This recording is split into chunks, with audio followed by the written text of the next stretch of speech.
searching, solving mysteries in the night. Chasing shadows, finding answers, shining bright light. No one's left behind in the darkness, all alone. With a heart like a siren, she brings the lost ones home. Silent cries in the dark no longer have to be, for justice wheels keep turning, granny on the beat. Broken voices find their power, call out hope again. When Granny's crime busters run, no victims left in pain. Bravery in her veins, truth she won't disguise. With a fire in her eyes, she's got nothing to deny. Granny fights for justice, never backs down from the call. For the voiceless and the missing, she'll stand tall.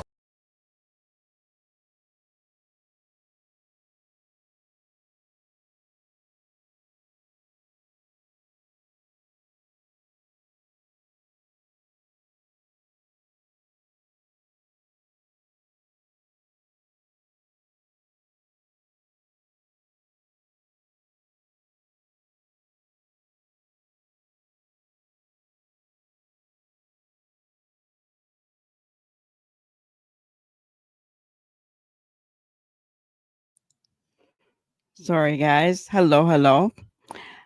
Joanne, Ginger, good to see you. Carity, hello. Melissa, good to see everybody. Joanne, I did see your note. And yeah, let's get into that.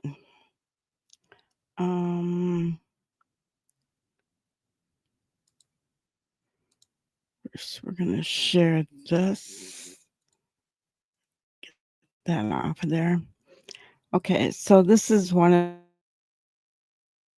Should look at something really close, guys. Do you see the earring she's got on? Hoop earring? Beautiful little girl. But guess what?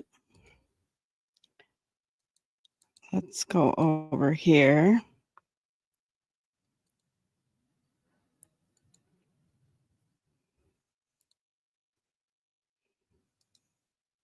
Isla Monroe, just 3 years old, allegedly missing from Central Park, New York since August 13th.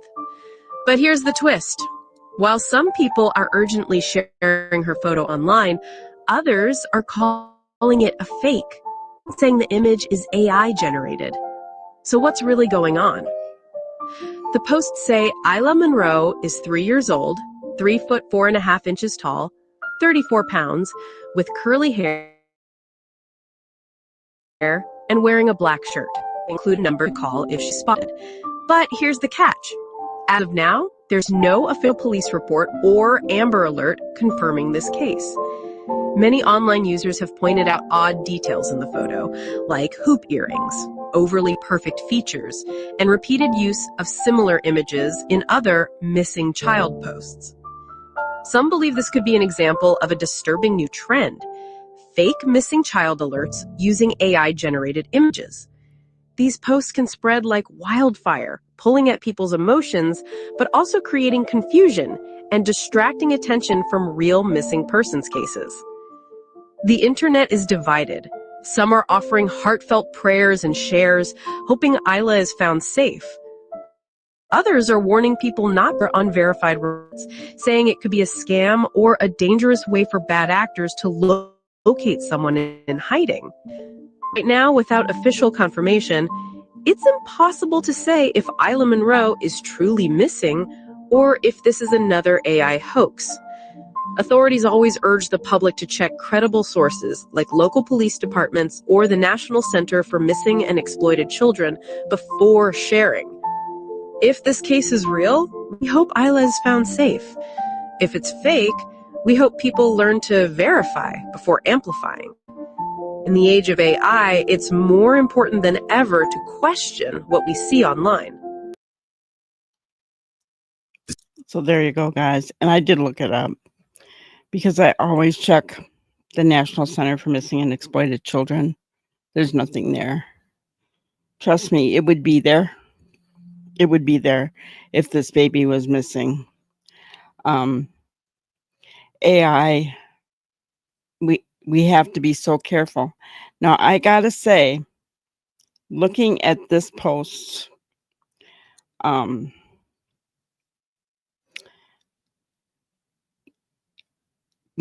guess I'd be a little confused too, but I can tell on Facebook what's not real.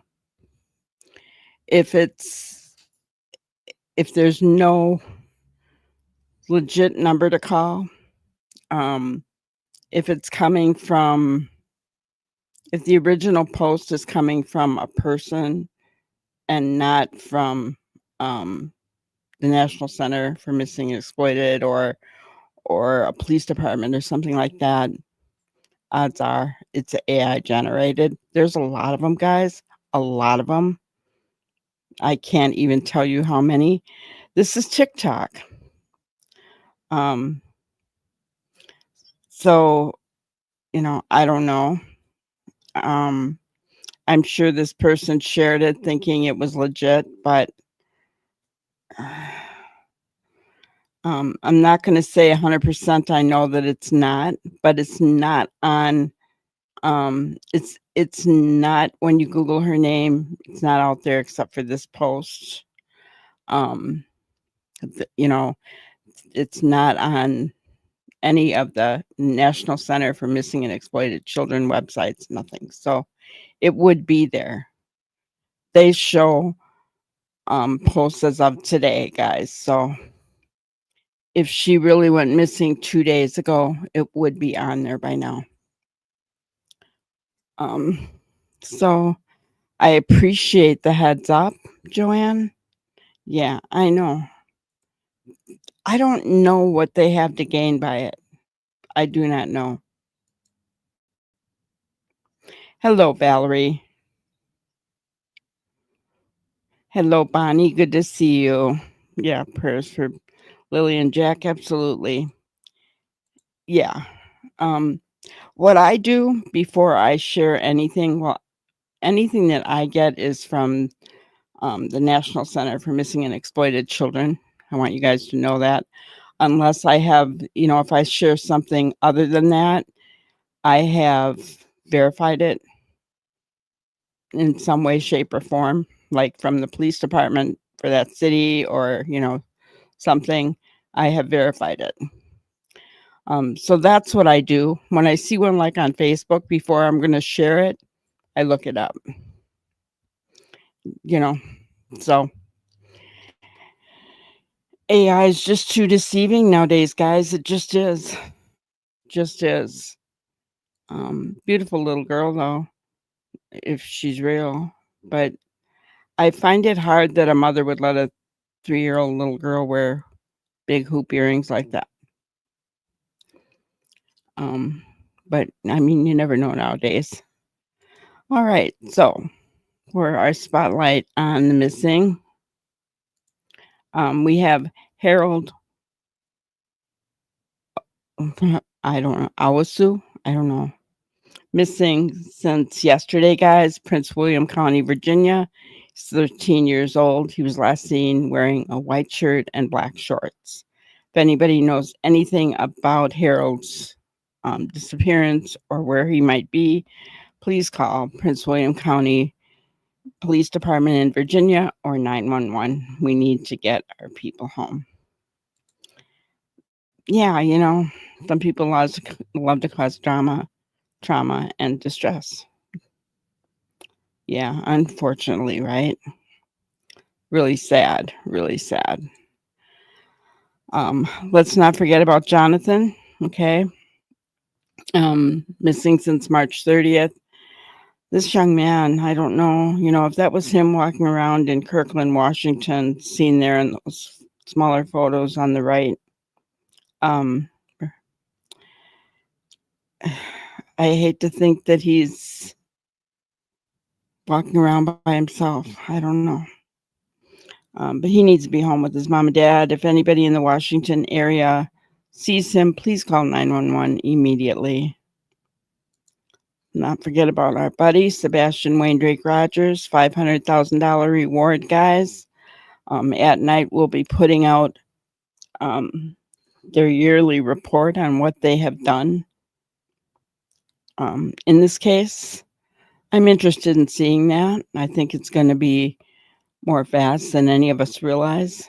But Sebastian needs to be home. I have every reason to believe that Sebastian is out there.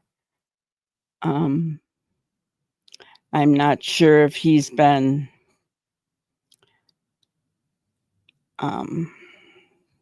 trafficked, sold, given to labor organizations. I mean, I don't know. But we do know that Chris and Katie wanted to get rid of him. And we do know that Chris was upset because he couldn't be in the home because of Sebastian's CPS report. We do know he was abusive to Sebastian. So there's a lot of reasons that Chris wanted that child out. Why he didn't just give him to Seth, I'll never know. But he needs to be home. Travis Decker is still out there somewhere, guys. Still out there somewhere. And he could look like any of these pictures, clean shaven, full facial hair, no facial hair. I mean, ponytail in the back with the hat on. He could look like any of these. If he is seen, do not approach. He's considered to be armed and dangerous. He may also be deceased. So if anybody stumbles upon him, call 911 immediately, whether he's alive or deceased. Do not engage. All right. We won't let Sebastian's case grow cold. I send out pictures every day with this hashtag. I always mention him every day. I would talk more, but there's nothing to say, and I'm not going to get into the lawsuit and all that garbage. I'm just not going to do it. Hello, Kimmer. Nanya, hello. JDR, you think Sebastian is gone? You're entitled to your opinion. I'm standing behind Seth. I know. And, I want anybody can be deceived by these, right? Anybody can be deceived. So I just, wanted to point out that these are out there, guys, and there are many of them. And yeah.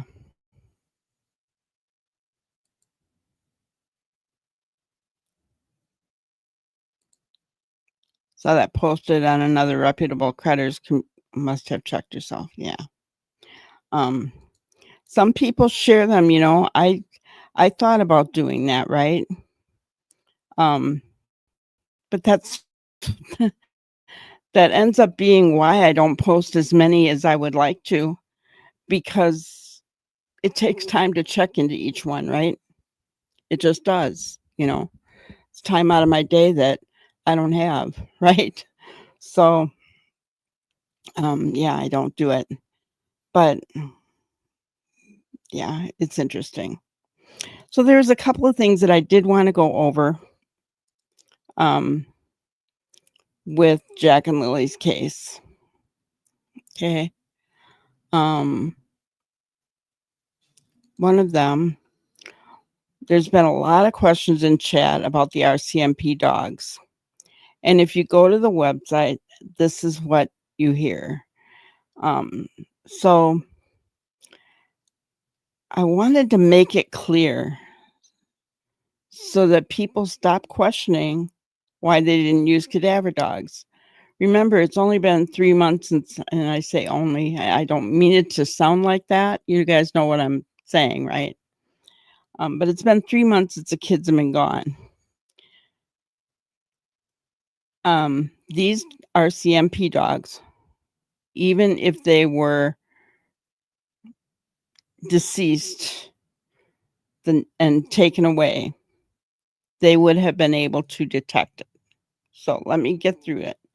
The RCMP uses human remains detection dogs to locate deceased individuals, particularly in difficult to access areas or where decomposition has occurred.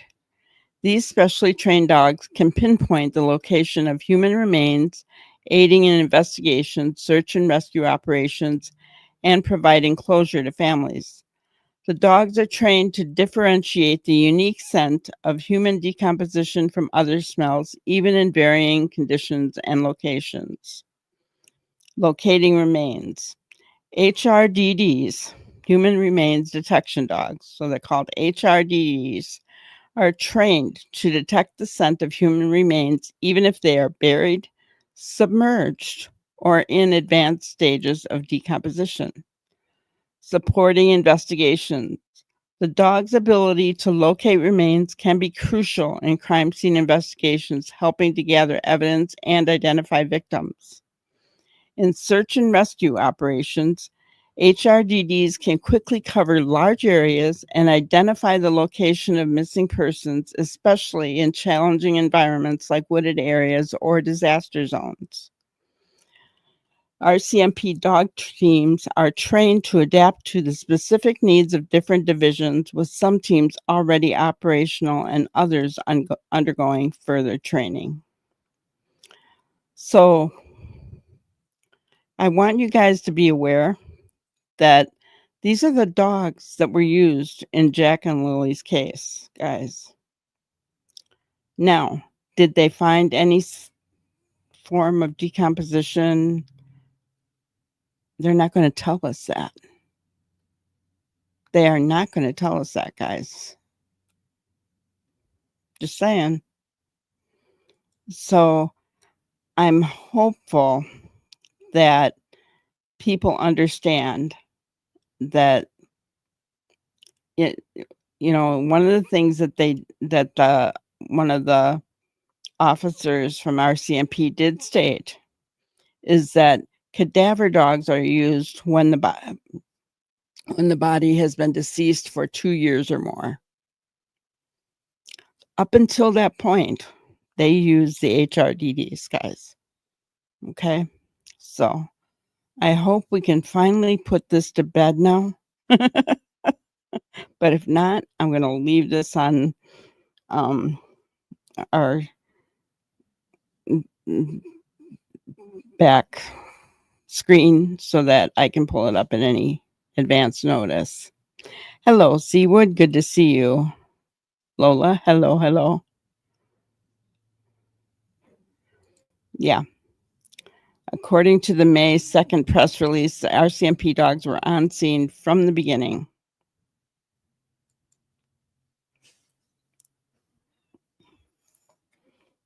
You're welcome, JDR. You're welcome.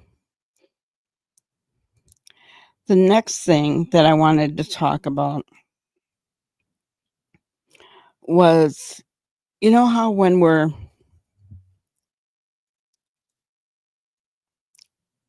trying to speculate, we're trying to put things together, we're trying to figure things out. And sometimes it can just get so convoluted, right? It's like, well, this would have to happen for this to happen, and this would have to happen for this to happen. I just want us all to think of something. Occam's razor. Don't fabricate a complicated theory when you have a simpler one that handles a phenomenon just as well. What does that mean? When faced with two equally good hypotheses, always choose the simpler. So I think that's something that we should be remembering as we're trying to figure out what happened, right? If one is convoluted, like the one on the left that we see here, but the other one is pretty much straightforward, we should choose the more straightforward method or the more straightforward hypothesis, because that's probably going to be the correct one. So let me see here.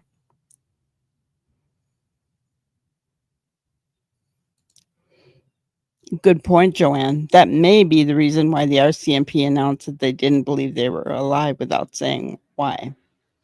And remember, Malaya, can you guys hear that? I have a car outside my house that is just revving their engine big time. Okay. Malaya and Daniel were in a briefing with the RCMP, and Malaya walked away in the middle of the briefing and went to the ambulance and was seen profusely crying. What was she told in that briefing?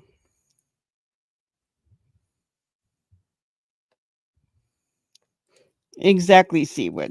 Exactly. Yes. I don't know where I saw it. I don't remember where I saw it, but yes, it has been talked about. And if it's true, what did they say?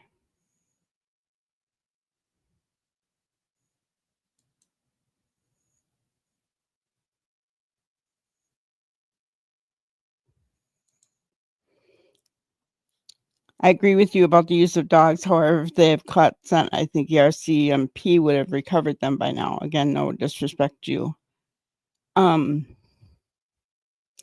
If they caught the scent of decomposition, but the children were taken away, they wouldn't necessarily be caught by now, would they? I'm just saying. If the children died in the home and they panicked and then they took those children away, obviously they took them away somewhere, right? So that's not to say that they would have been caught.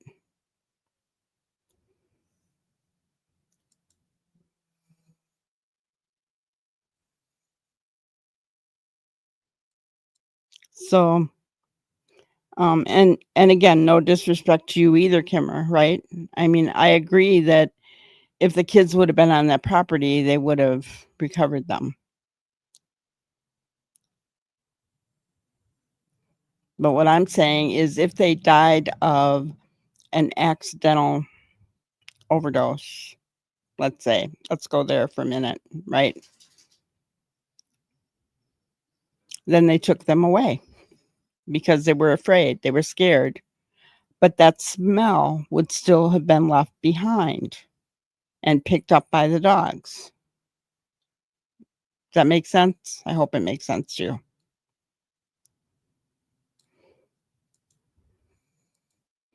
Yeah.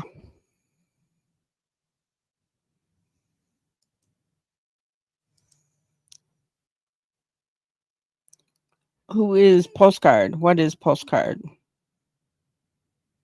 I don't know what that means. He would. Oh, postpartum. Gotcha. Doggone spell check, right? I think it's a possibility, but we don't know it for sure, right?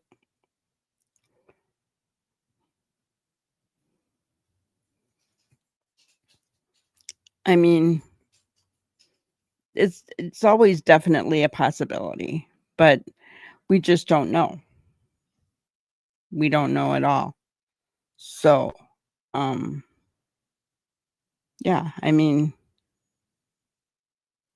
yeah, decomp smell is picked up very soon within the time of death. Yep. And even if they tried to clean it up, guys, okay, let's say this. They laid them on that pink blanket. And then they threw the blanket in the garbage. But a piece of that blanket was, I don't know, right?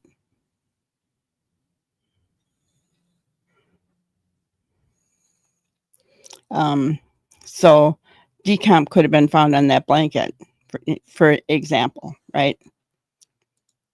Since postpartum came from Daniel, yeah, I agree. Anything that comes from Daniel, I have a hard time believing 100%. That's not to say it couldn't have been possible, but you know, not remains, Carity. You guys, I'm not saying that they found remains at all, but they can detect the scent of remains. And then they show their handlers what they've detected.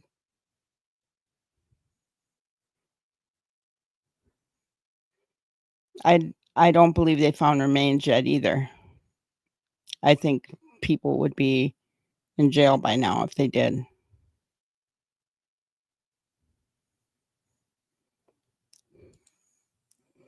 Malaya's last child was well over a year old. I know postpartum can actually last years, JDR, especially if it's untreated. But yeah, allegedly she was doing rugs as well. I don't know if that's true.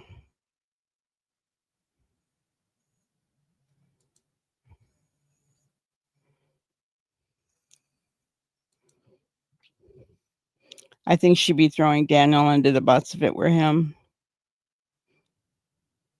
I don't know.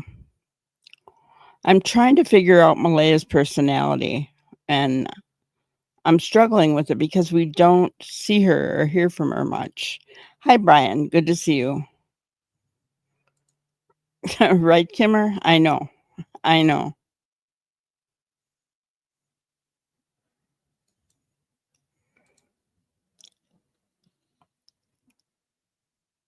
You're assuming outside. What if they died inside? Decomp could be picked up on sheets or blankets or anything. Do you see where I'm going with that, Care? It wouldn't necessarily be outside digging.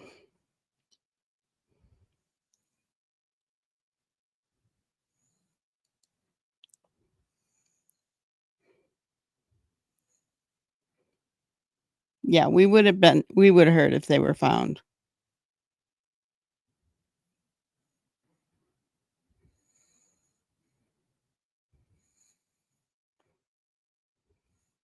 Yes, many people self-medicate, absolutely. Mr. Yummy just dropped a video on Jack and Lily. Okay, we'll probably watch that, but I wanted to go through Seawood.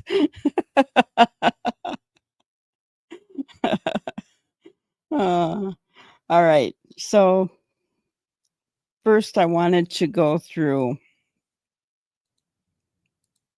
a news report that came out.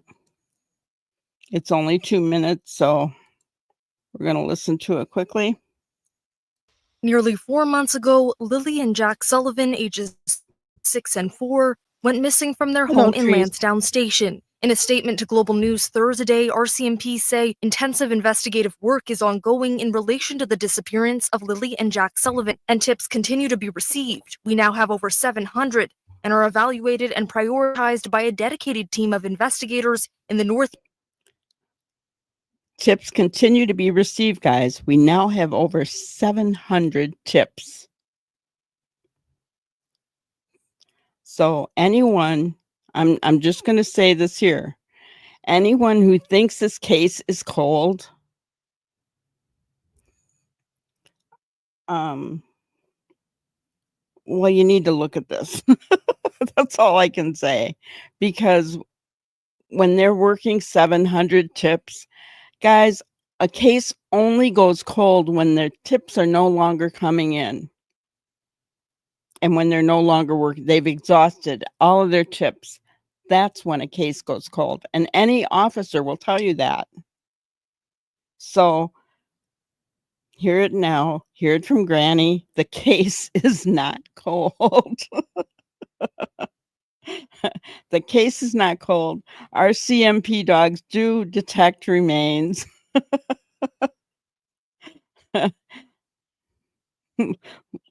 if you hear anything from this video tonight, the case is not cold and RCMP dogs do detect remains. How about that?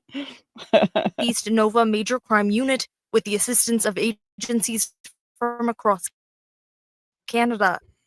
With this in the past, different disaster, the Westray disaster, everybody descended on us there, and that's not something we want. But in this case, when 2 little ones go missing, everybody is really keen on finding those children so they can get them home safe and sound. Kent Corbett's family has lived in Pictou County for generations. As Lilly and Jack's case dragged on, he knew he had to do something to keep their story at the forefront of the news cycle. I approached. Okay, that guy that was just talking, he's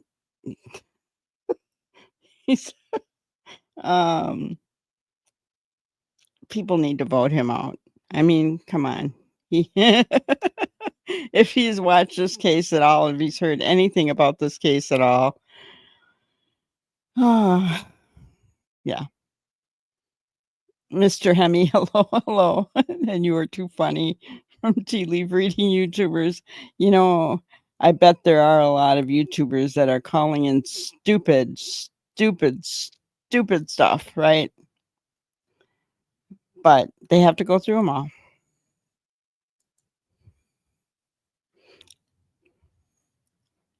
Yeah. Oh, I'm hearing from people that it's cold. Stupid.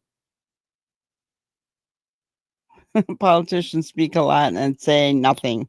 Exactly true.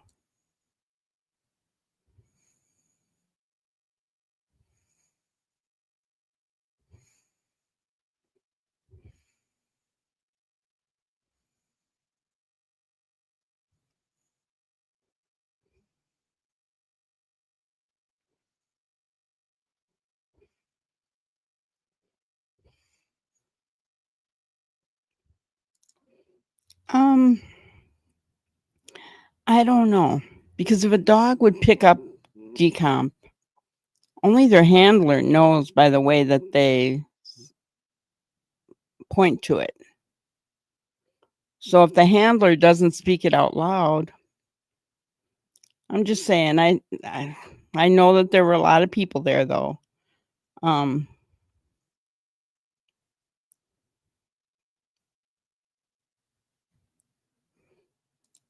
I hear ya. Well, it's going to take the right tip, the right tip. All right. So who we got here? Many of you know Kent. He comes in here once in a while, right? He's on the other channel over with Sunny and Charmaine.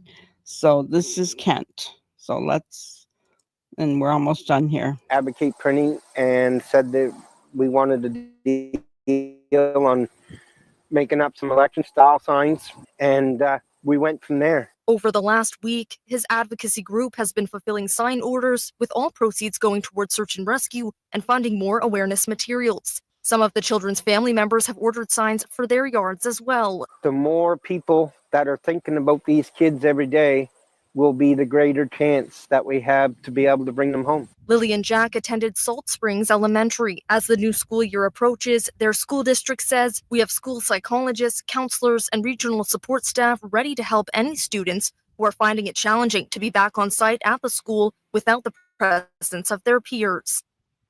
When those kids get back in the classroom to their teacher, it's going to be, did anybody find Jack and Lily? Kids that age aren't going to understand that the adults are doing everything they can.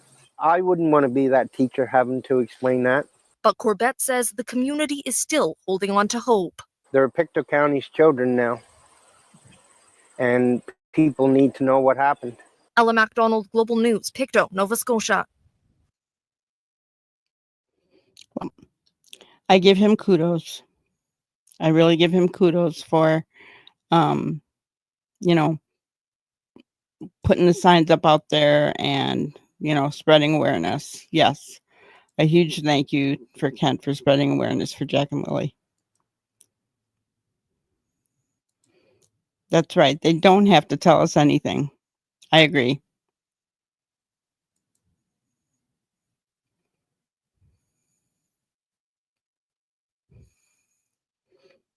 Yeah, I agree. They don't have to tell us anything at all. Let me look up Mr. Yummy.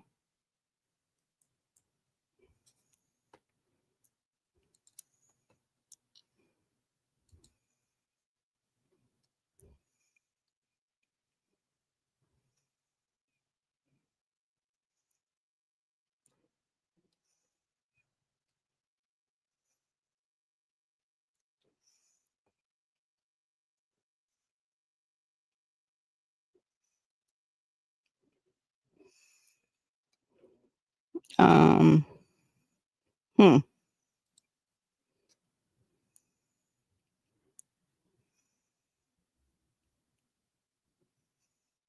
Okay, now I see it. All right. So we're going to go here and here.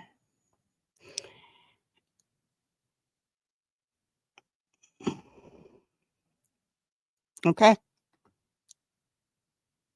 And the title of this is Creepy. I don't know what we're going to look at, guys. So just a heads up. Oh.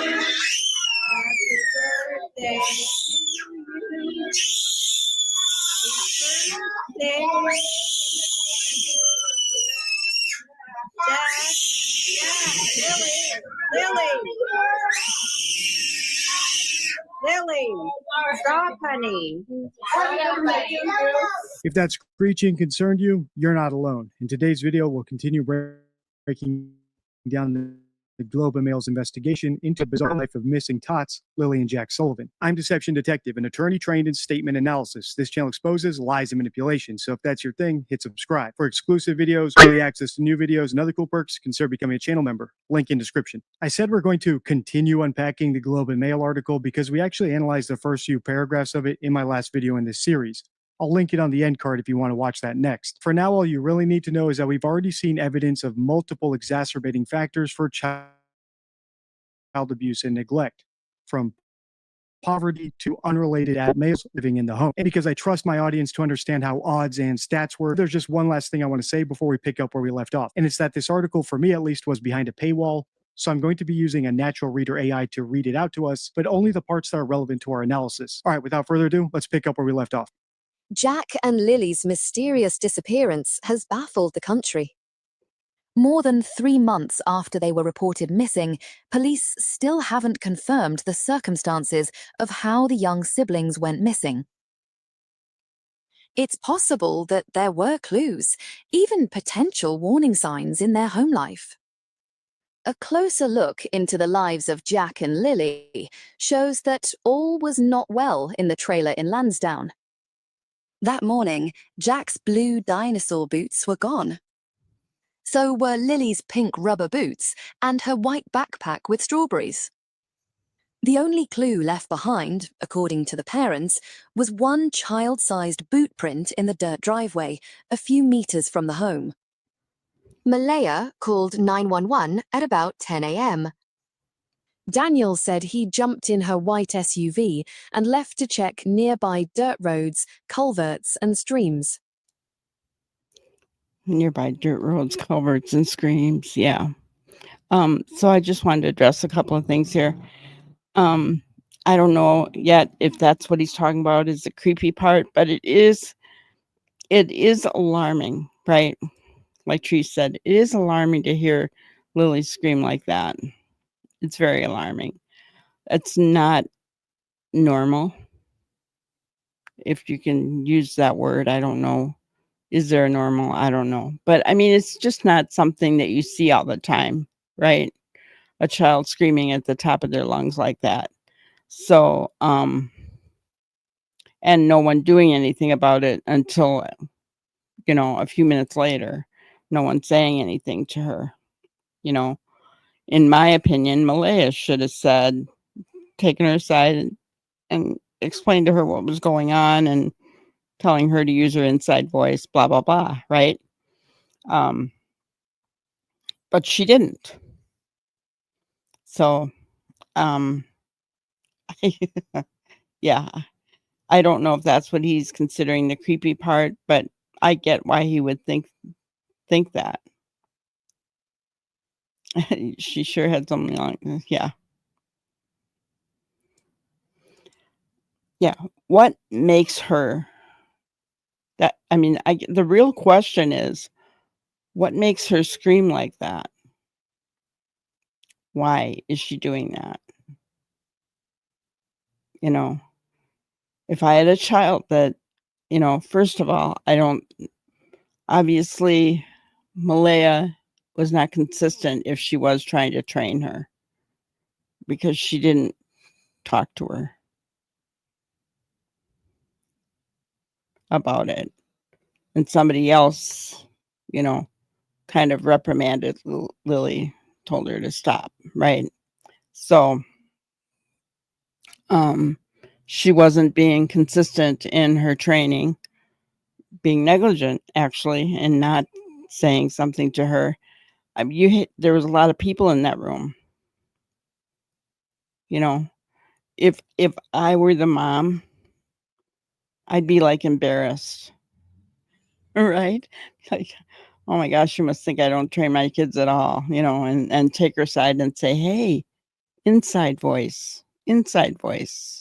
I know you're excited, but we have to use our inside voice, right? Something. Yeah, exactly. Would have addressed her right away. Yeah. She would scream in the woods when the bugs went after her, but she wasn't in the woods, in my opinion. Yes, and the way Daniel was looking at her, when they were alone and she screamed like that didn't fly, right?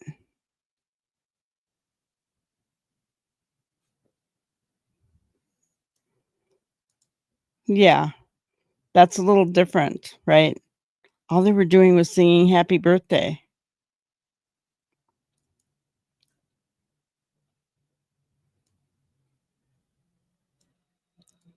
Instead of verbal, she screamed to express herself. Yeah.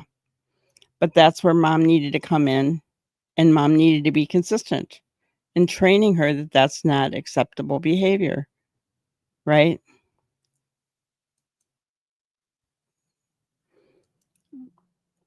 Yes.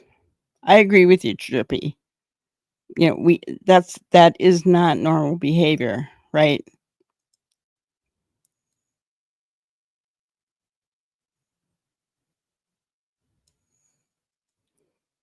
Lily seemed to hello Sharon, by the way. Lily seemed to be overwhelmed with this party. Doesn't sound like she's used to happy times. Can you imagine if someone tried to take her? Yeah. Yeah. Um, Unfortunately, Bobby, that's the way it looks, doesn't it? That they were trying to raise themselves. I think Malaya was, but when you look at Daniel's face, he was not used to hearing her scream. And there were other people in the room. She can't handle her emotions, right? She's never been taught to handle them. She's never been taught what's acceptable and what's not, right? Looks like she was overexcited. Yes, I think so too. Hello, Drippy. Yes, that's what I've heard. That some autistic children react that way when they're overstimulated. Yeah, but yes, it is. It's unnatural, right? Either way, Malaya needed to take her aside.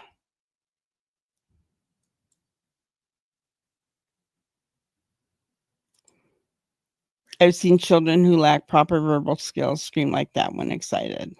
Gotcha.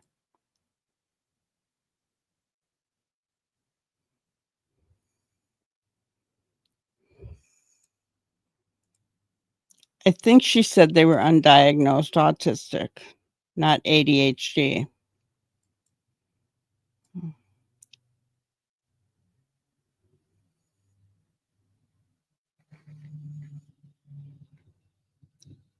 Well, that's awesome, Tammy. Yeah, too much Binky or soother time. Yeah. Using something else to control their emotions versus trying to train your child. Hey, was it irritating taking the Binky away because you knew that they weren't going to be happy? Of course it was. But a good parent does it because they don't want them to become reliant on it. They want them to learn how to. I mean, there comes a point when you train your children. You begin to train them, right? Hi, Vicky.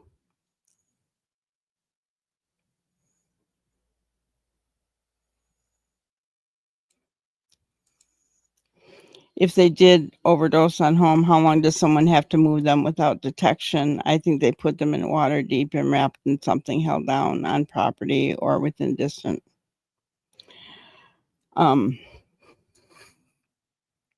Most everybody here knows that I think they put them in the ocean. But I think they had 6 hours is what I think they did. I think when he turned the lights on at midnight, that's when he took those kids.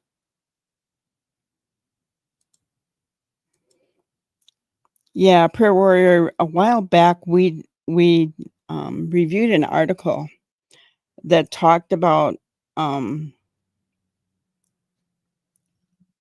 people, parents who don't take the Binky away, when take it away late, let's say, when the kids are getting older. It causes speech impediments and also verbal delays, right? So, yeah, that was a really interesting article. One of the little kids plugged their ears, right? Yeah, that's not natural, right?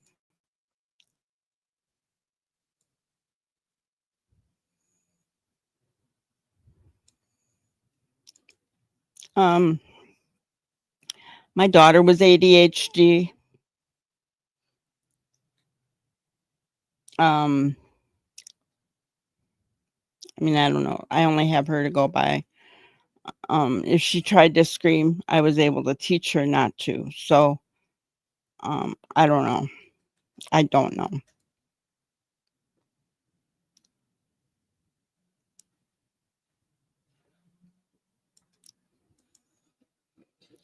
She would want to do that in front of people because she wouldn't want anybody to see her discipline them and think she was abusing them.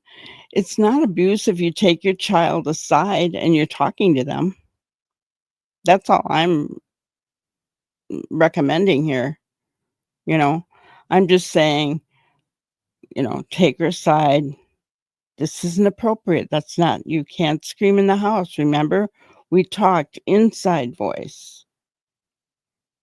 I know you're excited, talking to them like that, explaining why it's not okay.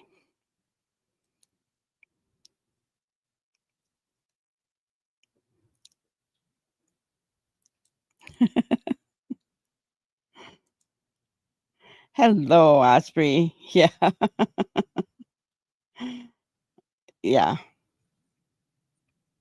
Sensory issues for sure. Yeah. It got loud because they all started singing happy birthday.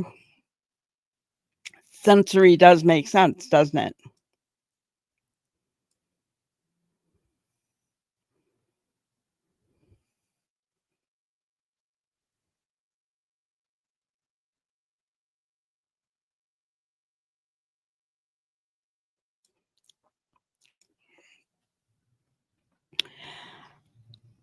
Honestly, I feel like I've been trying to figure Malaya out on my own to try to get a sense of who she is, right? It's so difficult because we don't see much of her, right? Just a few little online thing she did as a teenager. But I think she's really insecure. And yet knows how to get what she wants, kind of spoiled maybe. I mean, I don't know. Could she be delayed as well? Possible. It's possible.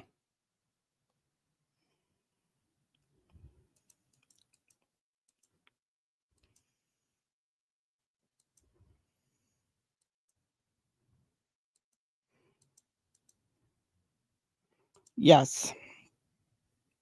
Causes misshape of the mouth, which causes verbal delays. And isn't that one of the things they said about both kids?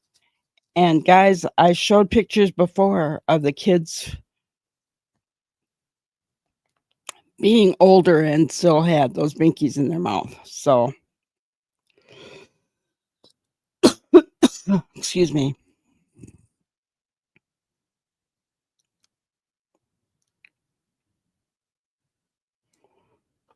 It's a good point, Bobby.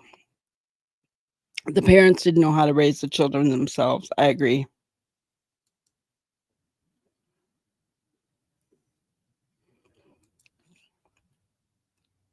Yeah. And Carity, it's one of the things that I think about with Sebastian, how they said that Sebastian is autistic, because when I saw that video of him sitting in the Texas Roadhouse the night before he went missing, he was so well behaved. And you could tell that he disagreed with Katie about something, because he shook his head no pretty sharply, but he didn't throw a fit. He didn't, you know what I'm saying? So I don't know.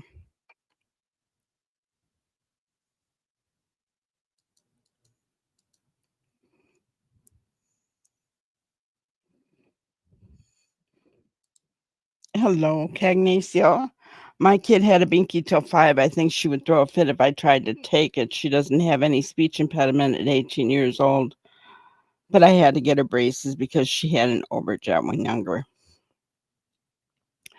We're not just talking about speech impediments and,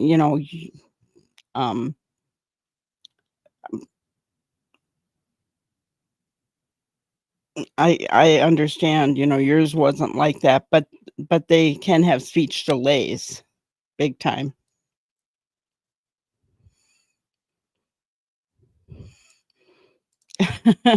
Bark outside, yeah.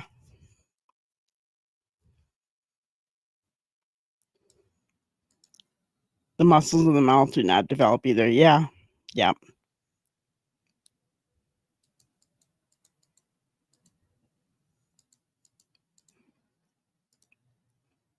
I agree, Mr. Hemme. I see the hands-off parent like Malaya all the time. All their focus is on their phones, updating. Yeah.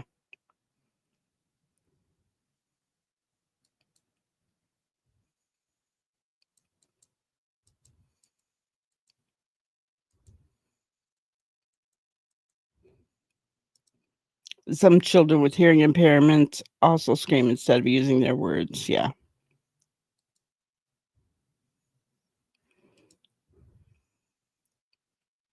Yeah. Absolutely, Sharon. I agree. And it does, when I think of it, it did sound sensory, right? Because think about it. You're at a birthday party and said, okay, everybody, let's sing happy birthday. All of a sudden, there's this big sound of everybody singing happy birthday. That's loud. And a child with sensory issues is going to go nuts, right? So I can see that.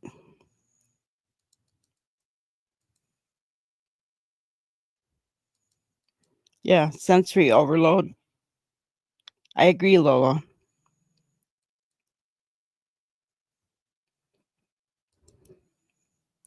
Yes. Yep. That is usually due to some kind of abuse, smacking across the head.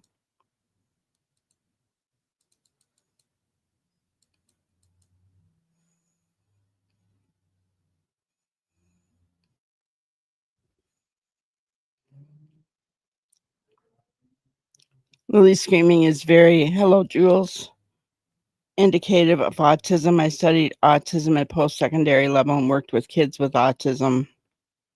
Mom ignores it because she's used to it. Yeah.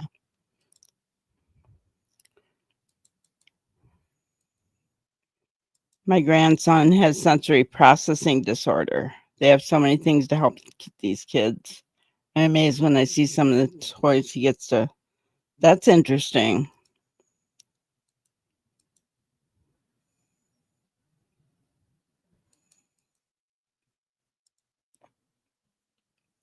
Yeah, I can see that, Drippy.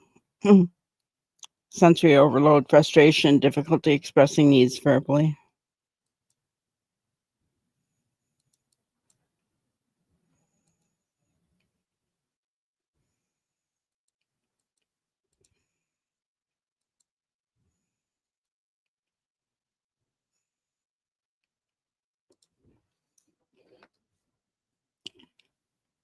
You know, delayed could be a few different things, right? It could be because of the, you know, prolonged binky use and because of neglect.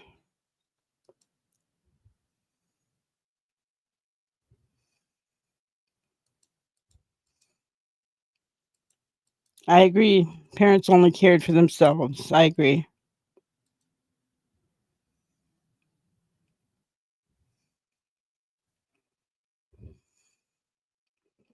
Kids raising kids. Hello, Tina. Good to see you.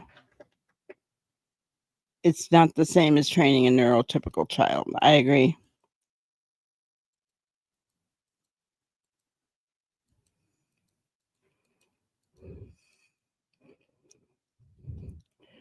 Unfortunately, then that breaks my heart, right?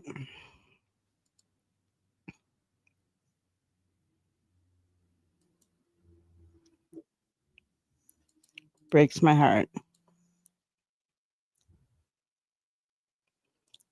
You bring up a good point, Osprey. Can you imagine being a child and not able to communicate how you are feeling? I feel she wasn't talked to about feelings or how she. I agree.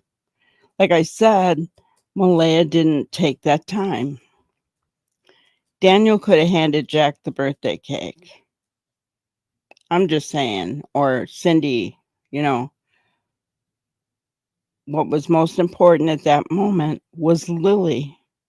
She needed some attention.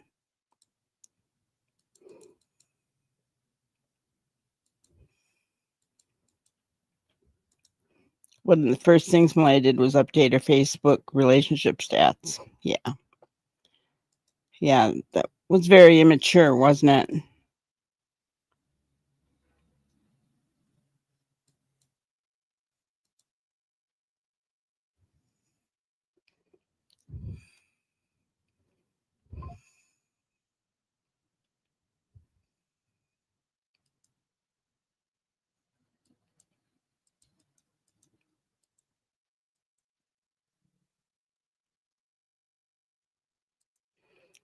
It's hard for me to judge because I was ADHD and hyperthyroid. I had loads of behavior issues as a child. It was stressful for my mom, along with the judgment.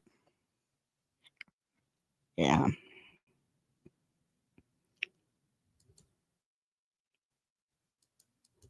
I agree, Carrie. Every child is different.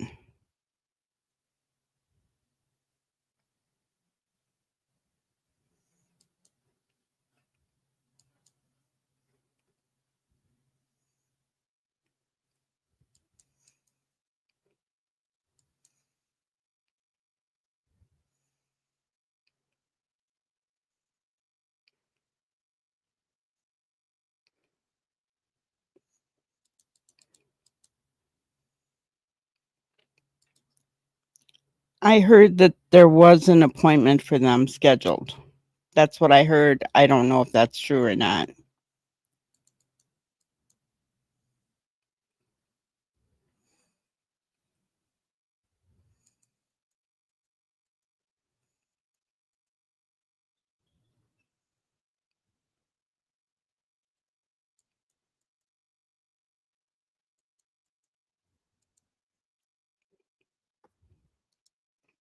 That's what I've heard too, Seawood. It's not easy like it is in the States to get, um, you know, um, a doctor's appointment, a specialist appointment like that.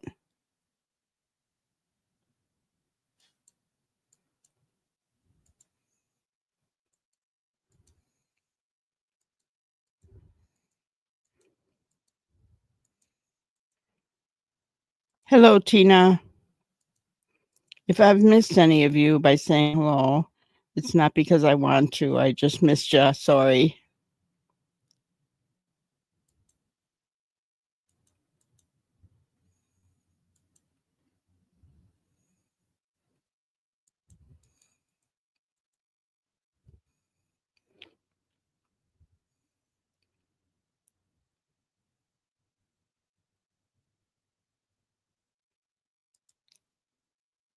My second youngest son is high functioning autistic and he really has issues with sensory overload. He hated even having his own birthday party because it would come too loud. Gotcha. My heart goes out to those kids. My goodness. Yeah, Daniel gave her a weird look, for sure.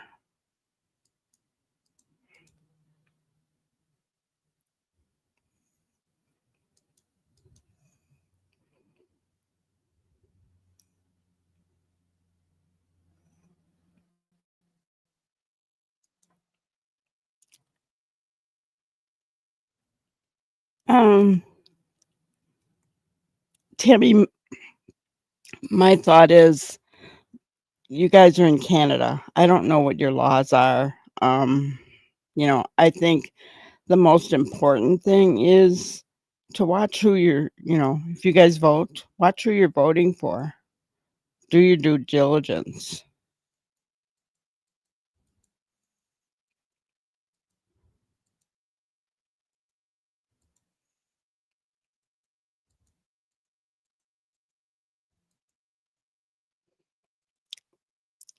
Okay, Nisha, you bring up a really good point. Autism wasn't common back when I was growing up. Nowadays, it seems to be everywhere. It does.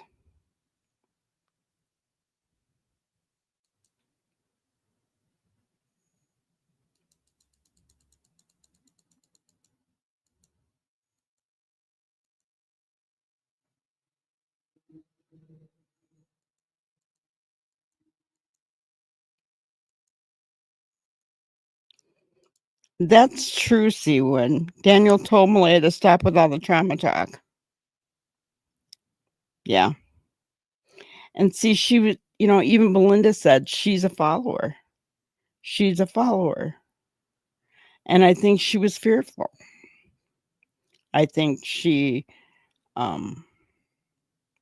received abuse from him, emotional, physical.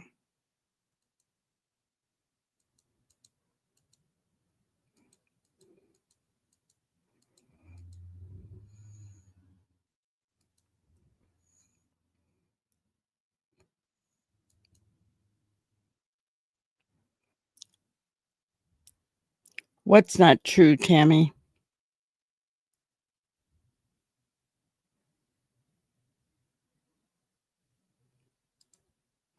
Isn't that the truth, Vicky? I agree with you 100%. Oh, if I only had the wisdom that I have now back when I was raising my children. Oh. But you're young, you're working hard. I mean, when I was young, I was working as well as trying to, it took both of us to keep our household up, right? So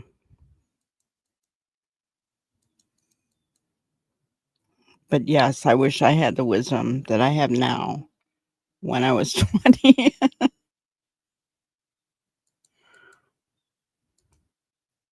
I agree, Cagnacio. Dysfunctional dynamics, abuse, physical, psychological, emotional. I agree.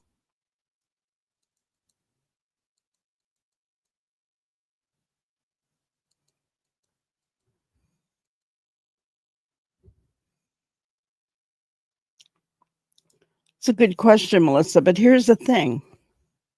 I mean, I would hope so. But I'm going to say something because it was back in the 80s when, and it was brand new, really, when my daughter was diagnosed with ADHD. The doctors didn't know a whole lot about it. She had to be seen. It was a full day battery of tests from psychologists to specialists to, ruling everything out and ruling things in, right? A battery of tests. But I took it upon myself to go to the library to get everything that I could get at the tip of my fingers to find out how to help my child with this diagnosis. So it's on the parents to find out if there's help available, right?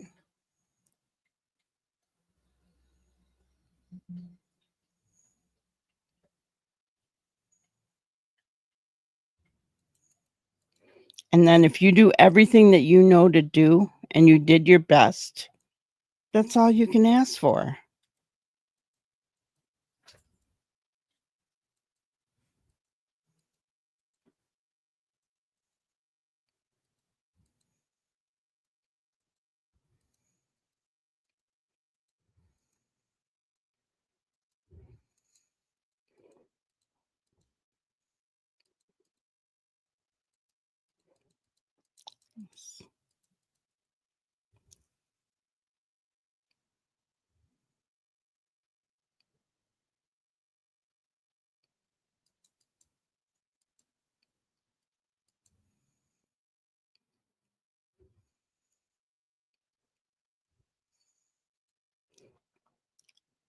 Well, you've seen some of the comments here.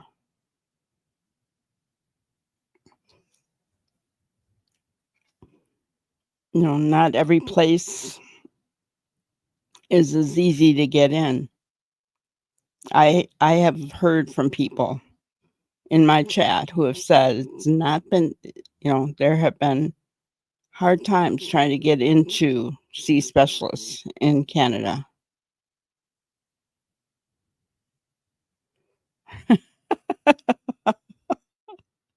Even with that wisdom, my son and wife don't listen. Oh, our parents probably said the same thing to us, Jay. Right? I'm just saying. Oh my gosh. We get too soon old and too late smart. Isn't that? Yeah, I agree. I agree.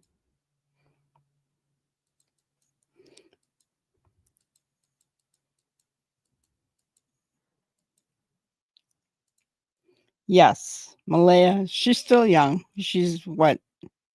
How old is Malaya? Is she 30 yet? Jumped from abusive relationship to abusive relationship. Her compass is off. Yeah. Attaching to what's familiar. Yes. Malaya is repeating what she knows. I agree. I agree. I did the same thing myself. And then I said, enough is enough. If I can't pick them, I don't need them. No more. It was the best thing I ever did for myself.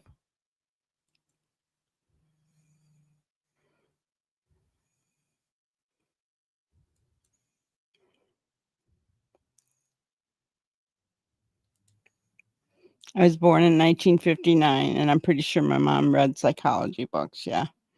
I was born in 58, Casey.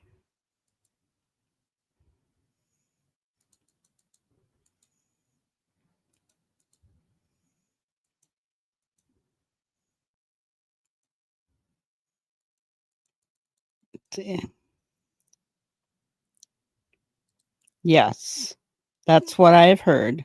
The more remote the area you live in, the longer the wait for medical services in Canada.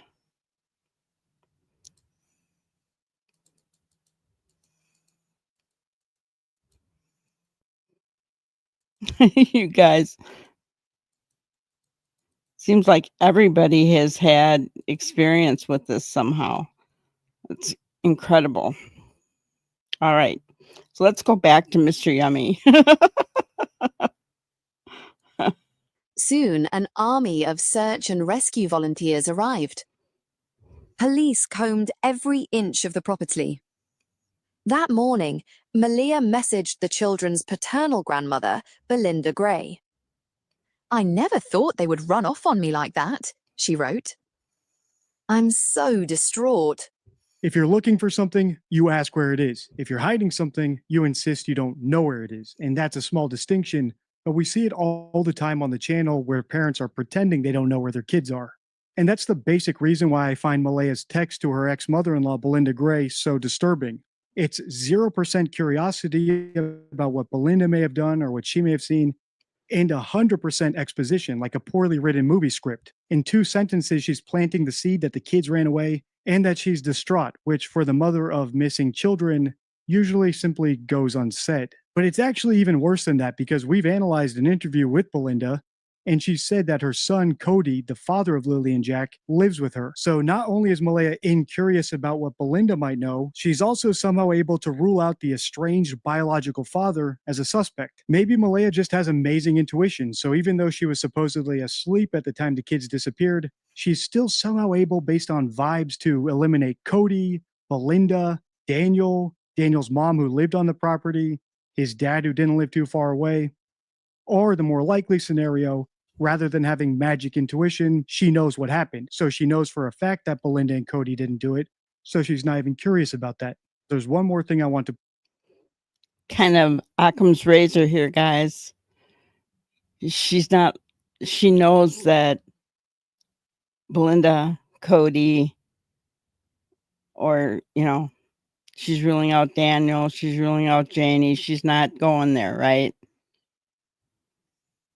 Crazy. point out in this part of the article, the solitary child-sized footprint not too far from the house. I explained what I think is going on there in a recent video where we broke down an interview with Daniel's mom. Right here in this area here. I plan on putting a pool up this year for the kids.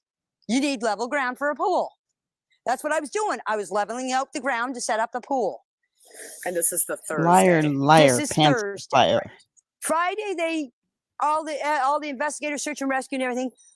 Right around here was where they found the only footprint. This is where the boot. This is where I was raking that night. That's where the boot print was found, in the mud where I was raking. I thought there was 2 boot prints. There was supposed to be a footprint found way up on the pipeline. Right. Malaya sent me the picture of it. That's all I know. There was a footprint found. Okay. But I'm telling you, the footprint was here. The only one that they can confirm that was Lily and Jack's was right here. So it was child size. Yes. Imagine you did something terrible to your kids last night. So in the morning, you want to call the police and report them missing, but you also want to be able to prove to the police that the kids were there in the morning and that they just ran away. If you're not a very good liar, you might think to yourself, hey, my mom has been leveling the ground by the house to make a pool. What if I go put the footprint there so it shows up really well? And I'll just have her say that she was raking it last night. That way it'll be really obvious that the footprint must have been made in the morning because she was raking at night. What's the problem? Well, someone like me has come along and analyzed that story and point out how bizarre it is that grandma was raking the ground at night. And that's the problem with hoaxing, or going beyond just lying and actually trying to fabricate some evidence to sell your lie. The same way I think that boot print could have been overkill by liars trying to sell their lie, I also think the text messages from Malaya to her ex-mother-in-law are also overkill. But there are plenty more red flags that Malaya and Daniel are hoaxers in this article, so let's keep listening. I never. See, guys, we're not too far off. Right? We're not too far off. What was Janie doing raking at night?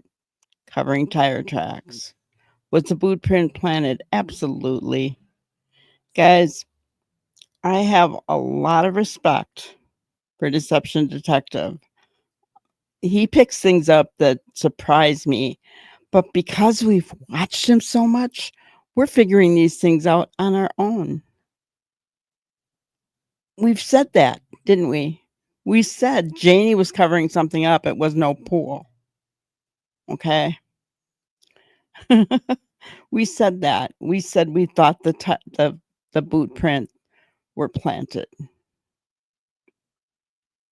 I'll even go so far as I think that the remnant of the pink blanket over on Earl's Road was planted as well.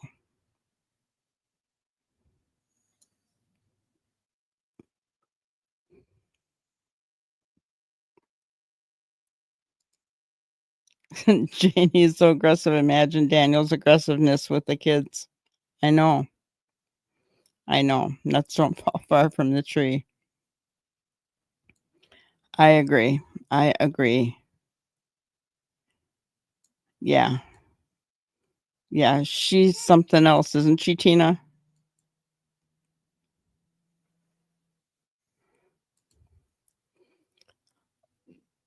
Well, she did it.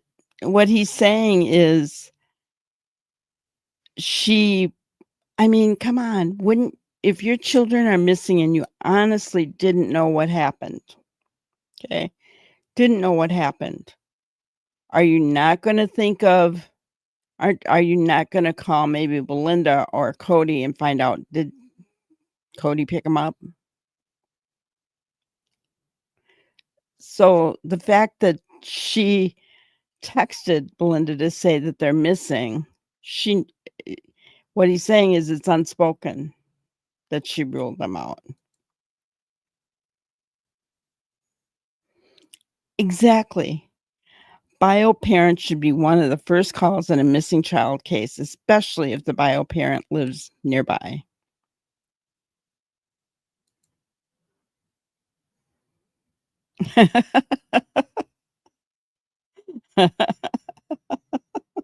Still haven't. I know.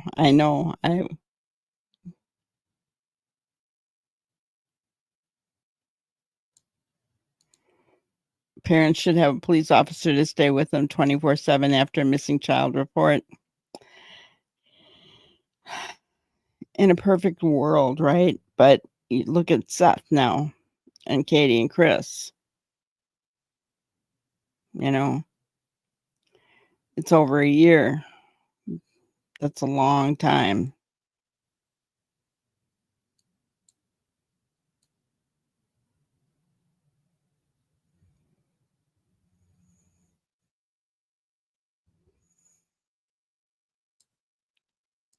Covering drag marks. Gotcha.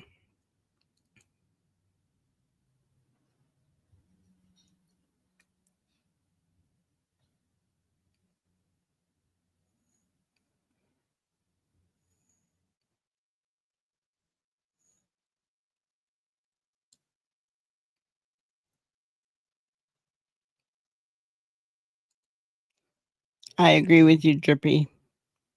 That's her way of using her emotions to, yeah, manipulate, get her own way. Yeah. Intimidate.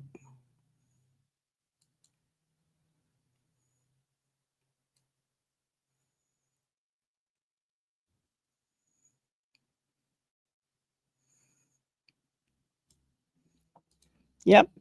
She hasn't organized a search effort once. Something about her crying, leaving that press conference and crying, guys. She was told something.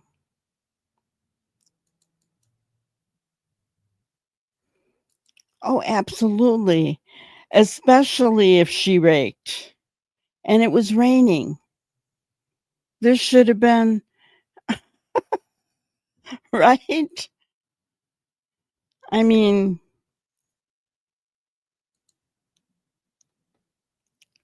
we are watching what Janie has in her toolkit.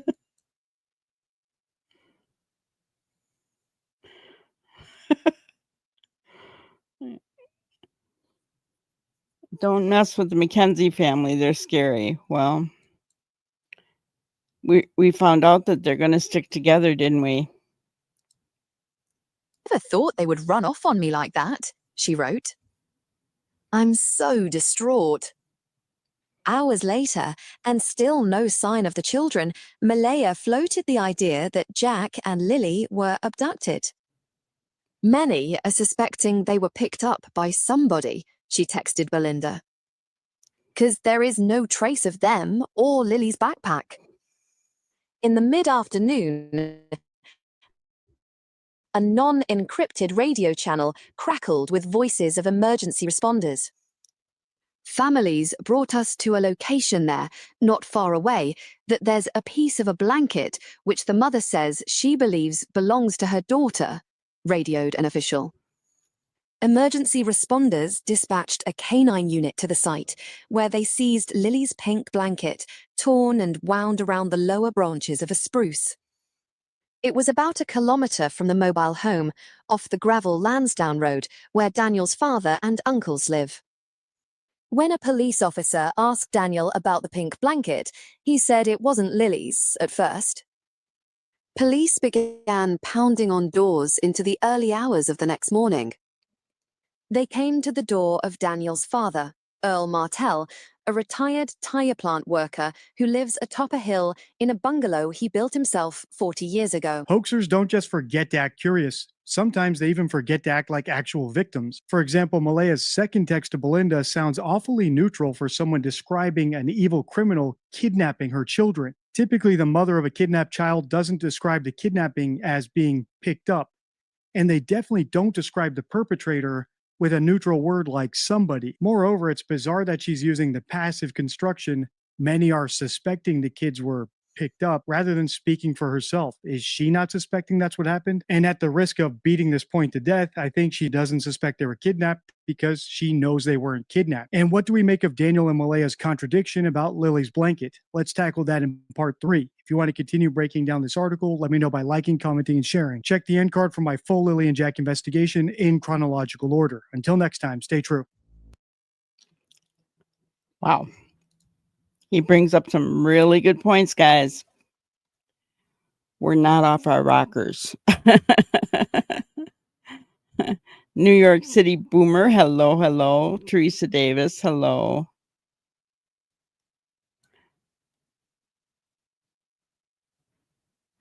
I'm wondering what else that vehicle removed in those trips. Yeah. Because even if they took the kids separate, that's only 2 trips, right?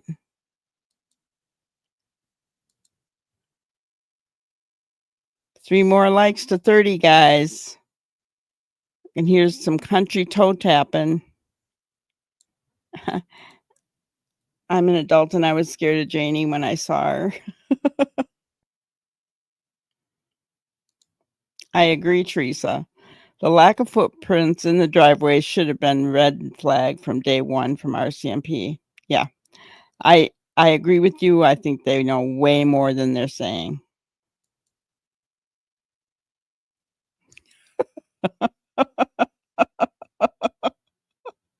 Oh, you're not the first person to say that, Drippy. 32 likes now. All right, it's time to do some toe tapping. All right, so let me.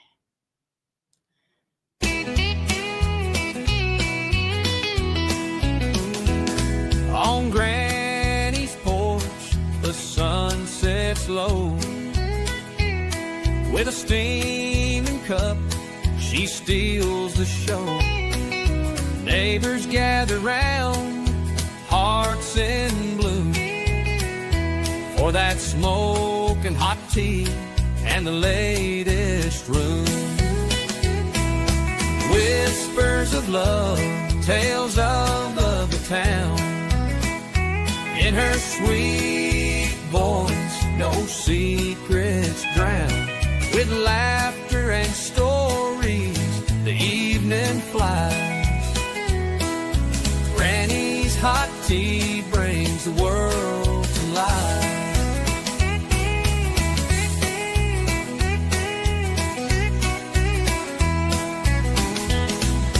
Whispers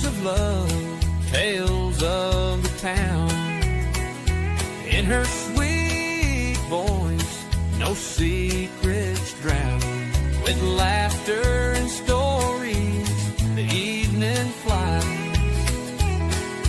Granny's hot tea brings the world to life. Adding whispers of love, tales of the town. In her sweet voice, no secrets drowned with laughter and stories. The evening flies. Granny's hot tea brings the world to life.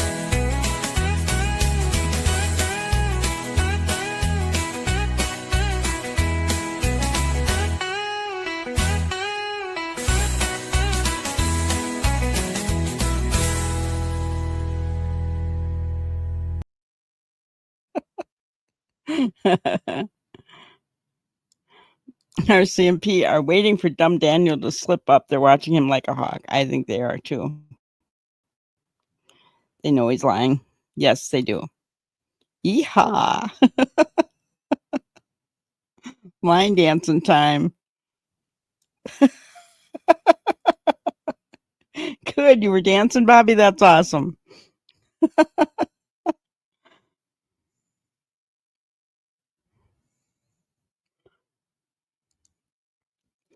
Yeah.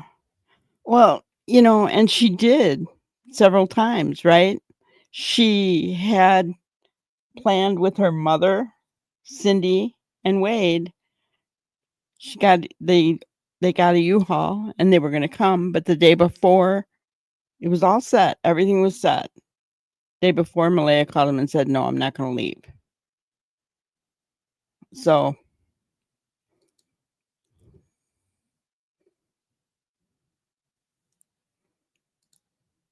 good luck getting a non-biased jury. I mean, I don't know, right? I don't know. I mean,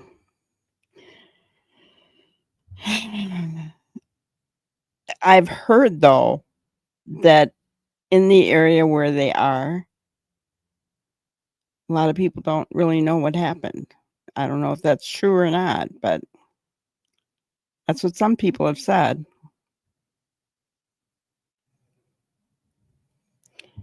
Malaya, is anybody a good liar?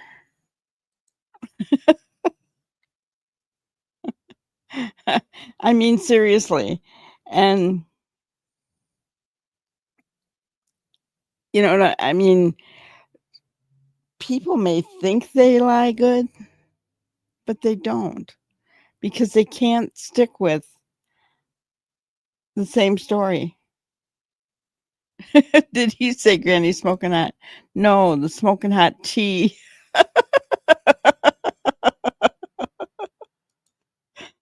I wouldn't say Granny smoking hot, no.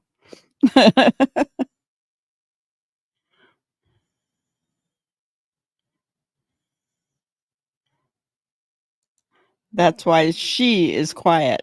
Exactly, Teresa. She knows to shut her mouth because she's not a good liar.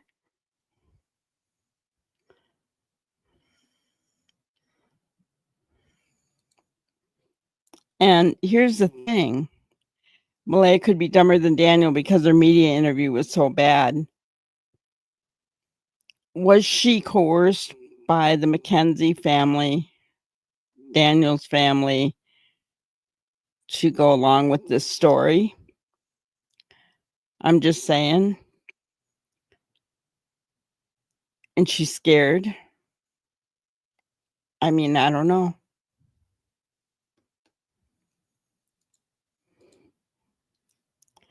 Some are better than others. I have a relative who thinks that she's very, very good at it, but she's not. And it's not Brenda Jo, guys. I just want to make that clear. So, and she's done it for as long as I've known her. So, yeah, it's so bad that she does have people that believe her, right? But it's so bad that I I almost can't stand to be around her because I see it. And it's stupid stuff. Just stupid stuff.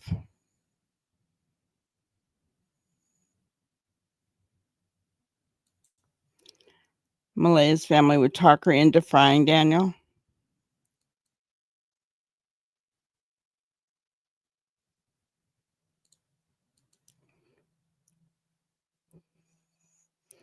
When I was ready to leave my husband and I had my first baby, I stayed because he told me I could leave whenever I wanted, but I couldn't take the baby.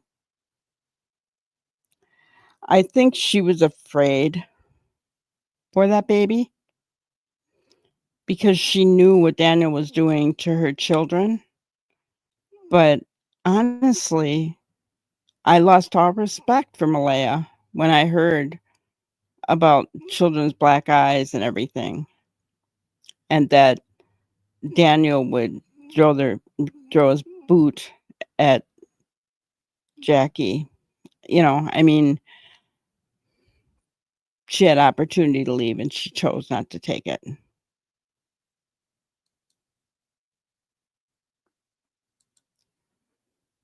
Yeah, I would think so, Casey. Mine too, Kimmer.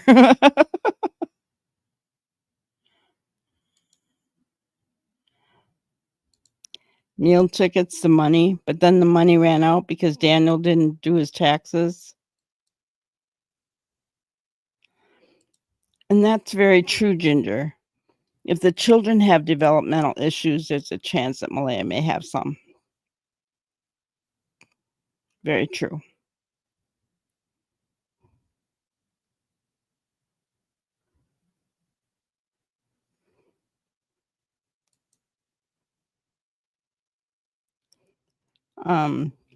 Let's hope she's done having babies. Let's hope, let's hope.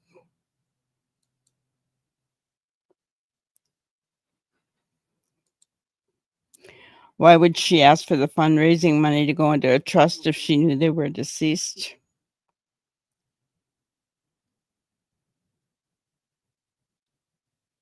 I don't know.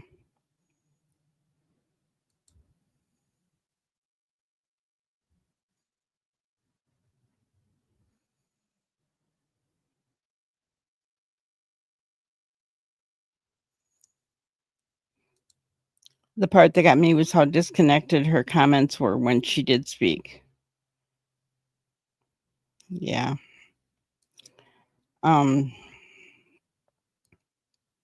I think there might be some developmental delays or something.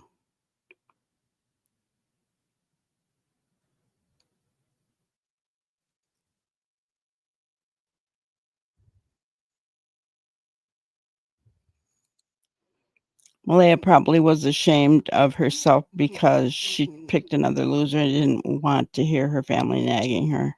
Yeah.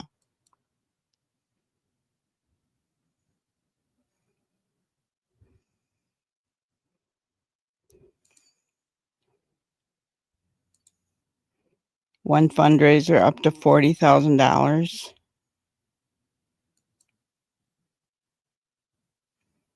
Yeah. Taking money from her grandma was ridiculous, in my opinion.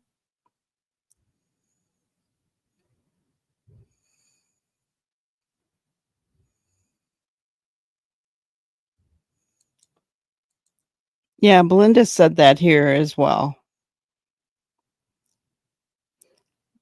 But remember that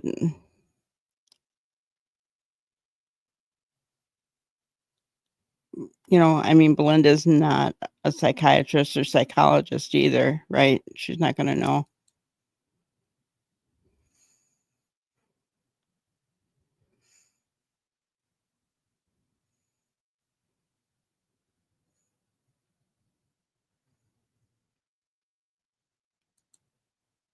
I certainly hope not.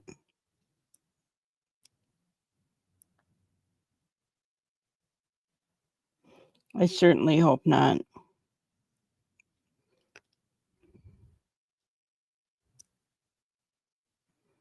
You know what they say about the quiet ones.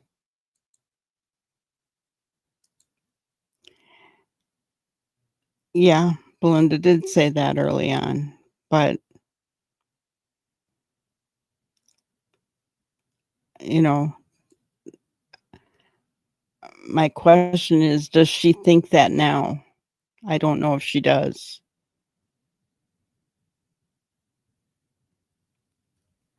Malaya made the honor roll in high school. That's interesting.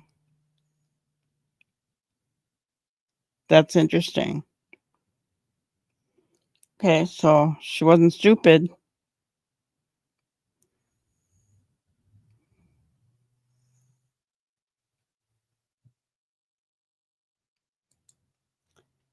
Yeah, I hope we hear how that hearing goes. I don't know. I know it's in next month, so I don't know if we'll hear how that goes or not. And Daniel, is he still quiet, guys? Has anybody heard anything?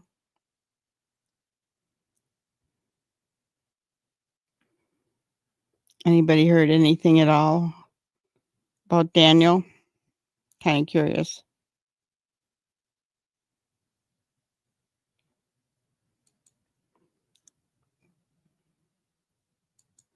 I hope CPS holds on to that baby tight. I agree.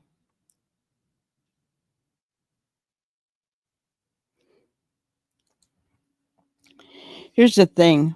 Malaya might be intelligent, but that doesn't mean she's not putting herself in the same kind of situation like we were talking earlier. She's picking the wrong guys. She's doing what she knows, right?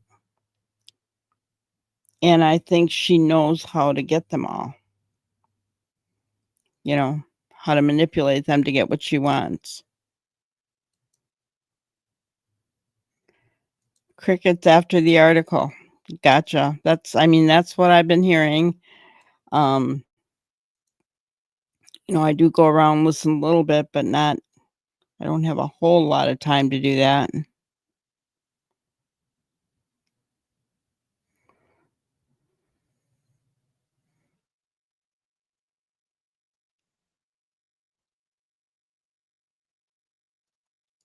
That's what we're hearing. It's a custody hearing. Whether it is, I don't know, right? I tell you guys if I know something for sure, right? But I don't know. That's what I heard. It's custody hearing. Haven't heard from Daniel since the Global Mail article came out. Yeah, she did several of them, NYC. And yes, she was very soft-spoken, you know.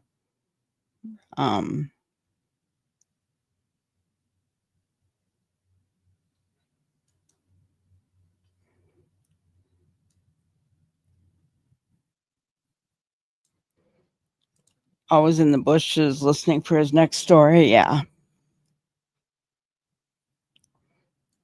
Could be going through a narcissistic collapse.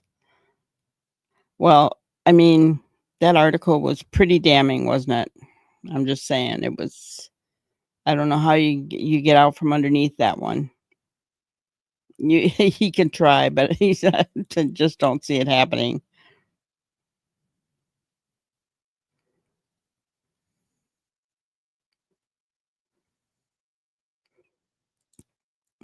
I don't understand why Malaya messed up. She had Meadow. All she had to do was stay with Cindy. Dumb move on her part. Malaya is smarter than Daniel. Earl is a madman.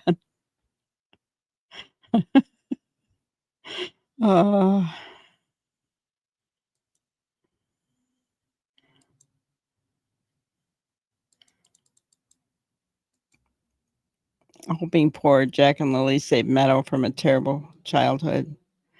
Well, I feel for that baby. No longer in the place that she knew. Granted, we know that it wasn't the greatest, right? She's no longer in the place that she knew. She's doesn't have her siblings around, her mom or her dad, or God forbid, her grandma Janie. But for a baby, that's Terrifying. Yeah, I showed it earlier, Cagnacio. If you rewind, you'll see it.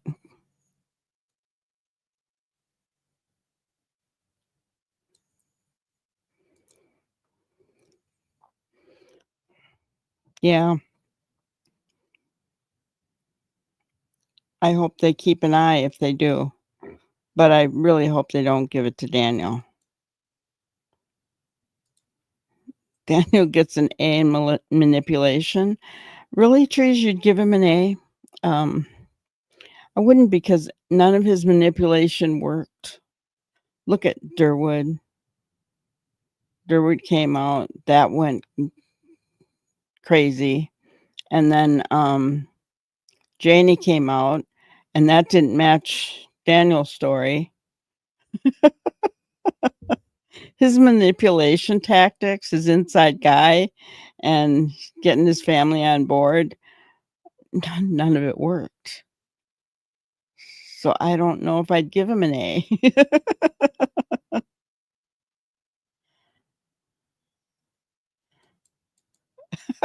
Osprey. Yeah, they can be very noisy at night, can't they?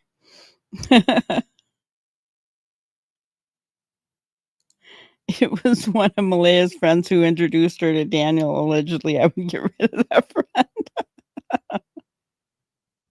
friend. Well, you know what? You can't blame the friend.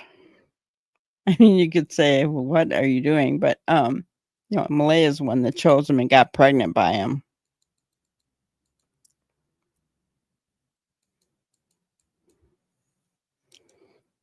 Well, they both have to file taxes for custody, child support.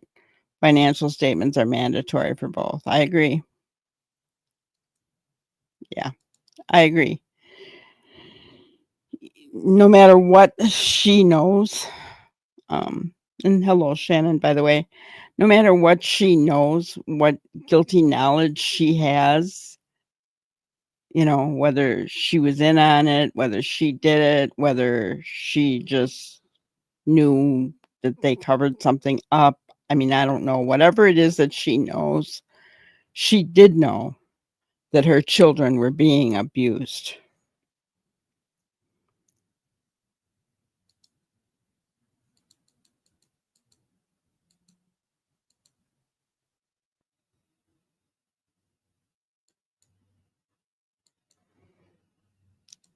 Yes, and like I said, I played that earlier.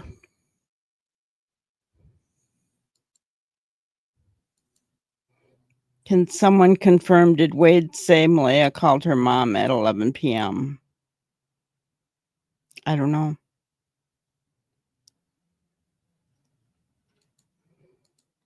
I agree, Renee. I agree 100%. Just like the infamous car in Sebastian Rogers' case, right? I agree 100%. That car is important, and that's why they wanted footage, dash cam footage. Hello, runs with scissors. Janie raking at night is so suspect. She is providing a cover and an alibi for Daniel. She's going to be charged with obstruction and tampering with evidence. I agree. I agree. She could be a co-accomplice.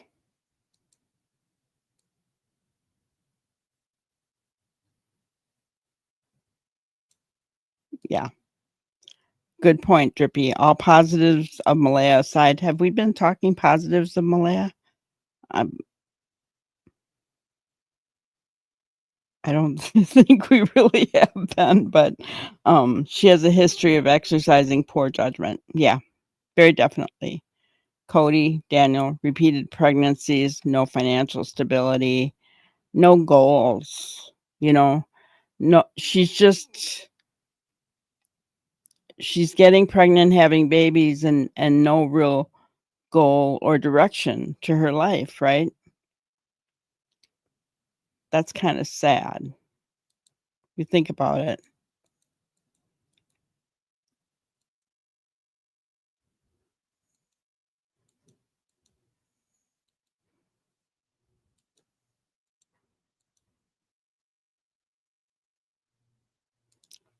My opinion, Malay is as guilty as Daniel for neglect, for starters. Absolutely.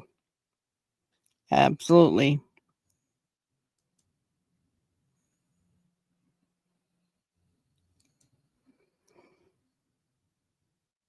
From your mouth to God's ears, Rob. I really hope not.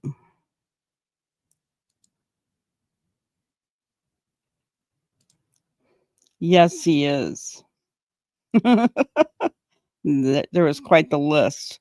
The one that got me was violent domestic assault or something like that. It had the word violent in it, and it was talking about assault, and I was like, oh my gosh, that's sad. And here's what I'm going to say about court-ordered classes, guys. I mean, I used to work part-time in the child support agency in my county. Guys, many guys were ordered to take these classes. If they do not want to be there, they're not going to get anything out of it, and they're going to repeatedly do the same things they did before. It's only if the man or woman takes it to heart and wants to become better that change can happen. Now, should they stop court ordering them? No, because you got to hope that something seeps in. But really, unless they really want to change, they're not going to. That's my opinion.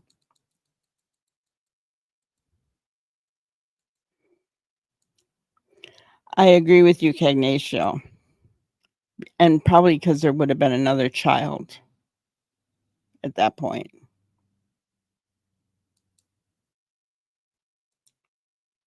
When you walk by crickets, they are very silent. Oh.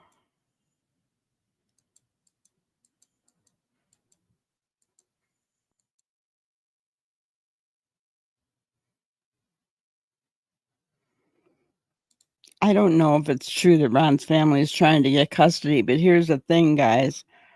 Ron is Janie's brother.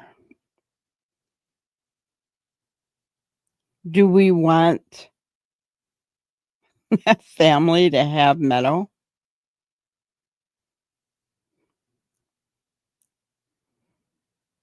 Or should I say, not do we want, should that family have Meadow?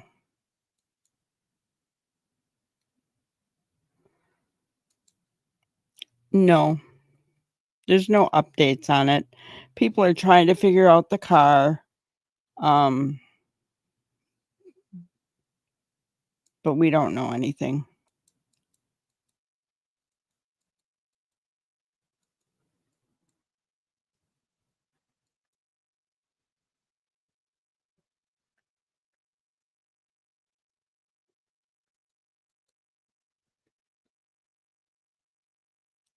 You think it worked on Malaya to stay, Granny? Yeah, I agree.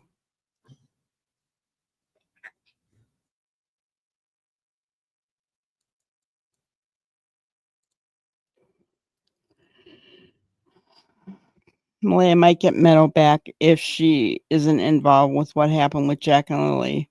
She has a First Nation behind her now, and they have something to prove with their new family services organization.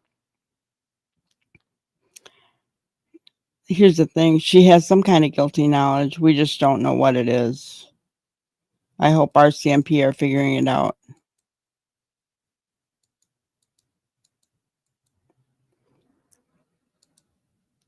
Right.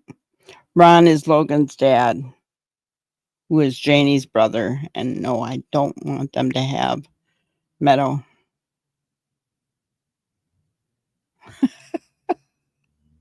Daniel's too busy with all of his courses. No.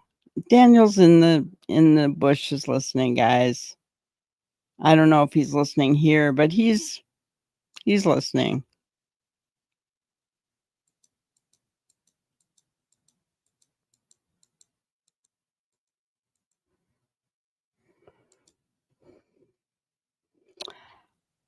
That's a good question, Cagnatio. Do you think her kids would have gone missing if she never met Daniel? No, I would say, because she was living with her grandma and the kids were well fed, well dressed. I mean, they and Malaya looked good. Once she moved in with Daniel, all bets were off.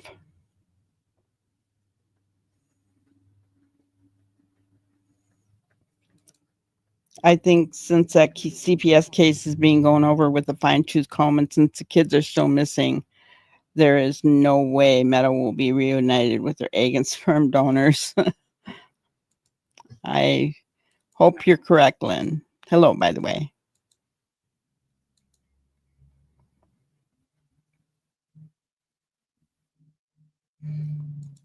Yeah. Even the way that he worded it, I forget how he worded it, but even the way that Daniel worded those, that he was taking all those courses, you could tell he was just doing it to appease CPS. He wasn't doing it because he thought he had problems.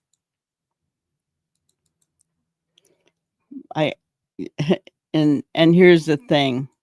I got news for you, Daniel, if you're listening. If you've been court ordered to take all those courses from CPS, you've got problems. Just saying.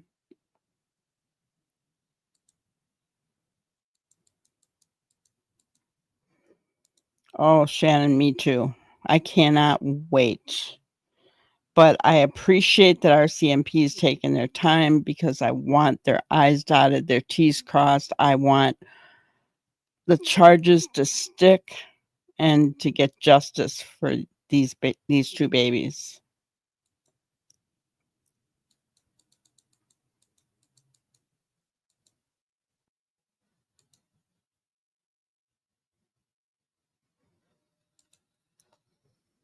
Well, Teresa, here's what I'm going to say about that.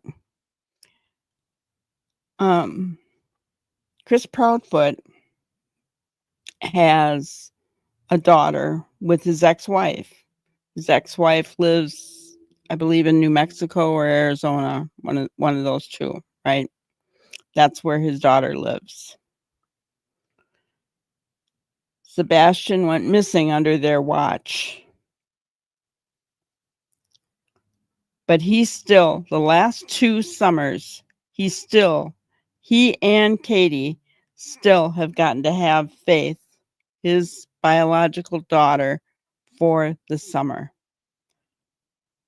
Tell me what's wrong with that picture. And he has fully admitted to hitting Sebastian with a belt on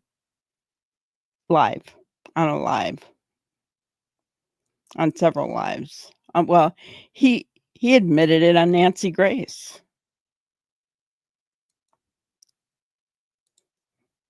This cake just, yeah, I agree. Lies and cover up. I agree.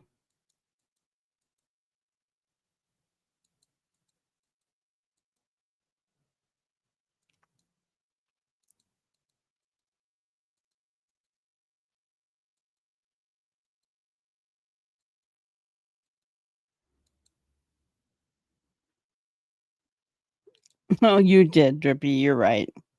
You're right. Belinda did say that. Malaya was charming and soft-spoken. Yes. And she told us that here as well. You're right. I forgot the positive. Sorry.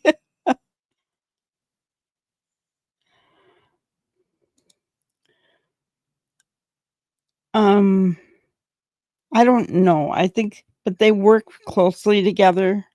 So I don't believe the children are there. I don't believe the children are alive, in my opinion. I hope I'm wrong, but I just don't think that they are. I agree with you, Shannon. I think Malaya is manipulative as well. I agree. I think she manipulated the men in her life to get what she wanted. to be able to stay home and not work, have babies, and just, yeah. Yep. I agree with you, Cagnacio.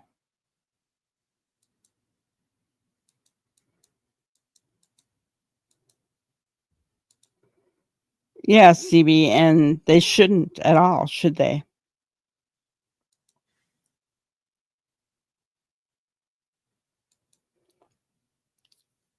I agree. I'm surprised that the custody case is going forward at all, in my opinion.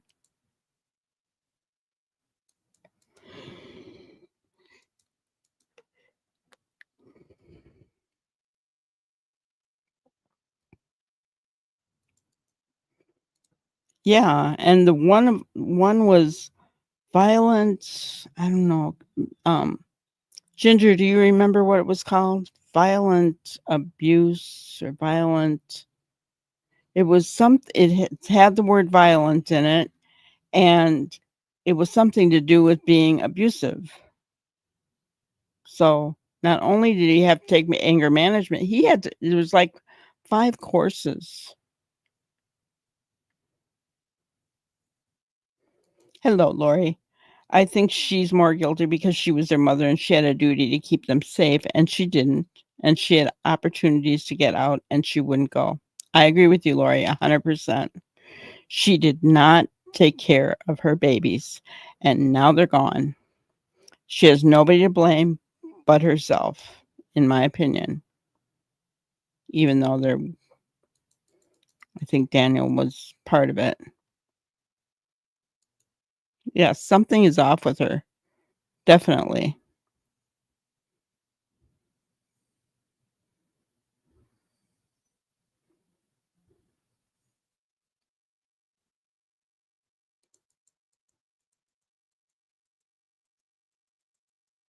Yeah, a lot of guys don't change. You know, court ordering a class, forcing somebody to do something that they don't want to do does not mean that they're going to take it to heart. It means they complied. You know, it's like the old saying, you can lead a horse to water, but you can't force him to drink. It's the same thing about these classes that are court ordered, guys.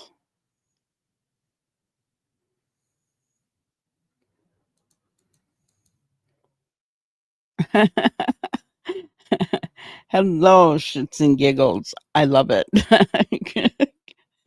Greetings. Happy to have you.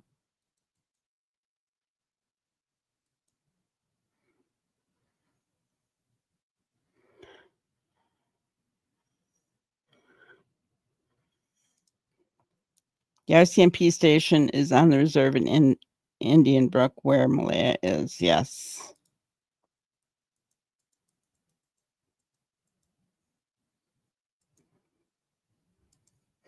Oh, that's right. I forgot that. Drippy, thank you for bringing that up. The RCMP does have a detachment right on the reserve. So I forgot about that. Yes. Which shows that they work closely together, guys. And they're not going to do something that's going to put them in jeopardy. Right? They're just not.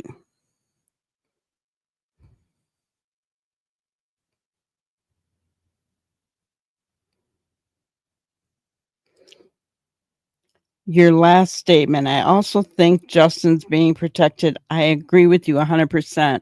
We have not heard from Justin. I think that he knows something. I think he has some guilty knowledge. But nobody is talking about Justin. There was a reason Justin was crying, guys. What did he see? I'm just saying. That's a good point, CB. Maybe Mob Crew can figure out the car. He did a great job on Sebastian's.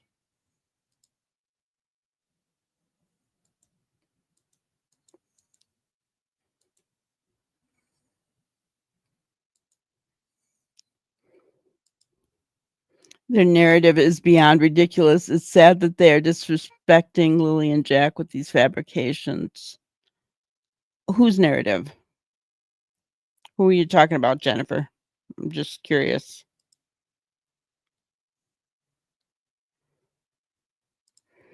Dead-end futures when the kids have deadbeat parents with no jobs and rug and anger issues are lazy. Yeah. I mean, Malaya had no direction, no goal for her life other than to be a baby mama and sit on her butt. That's my opinion.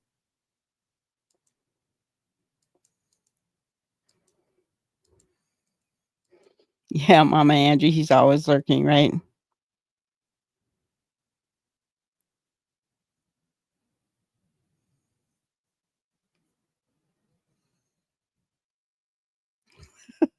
Netflix is not going to do a series on Daniel. First of all, it's much too soon. They're not even going to do that. Yeah, Malaya didn't do anything. Because she knew those kids were gone.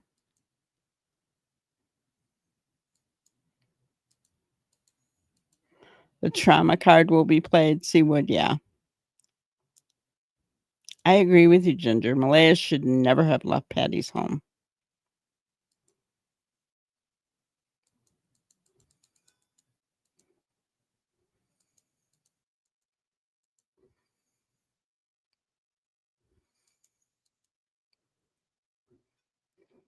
CPS is already getting flat. That metal goes to them. Yeah.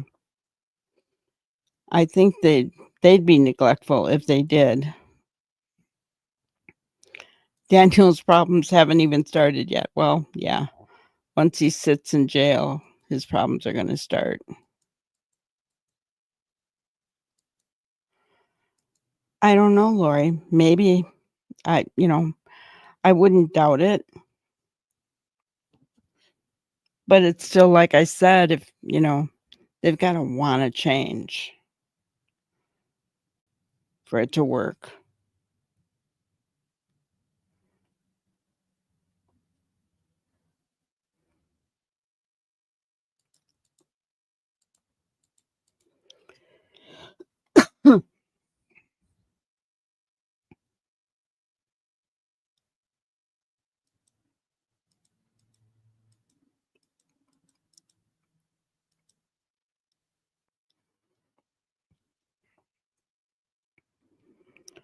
Mr. Hemme, I think some of those courses are only court-ordered courses.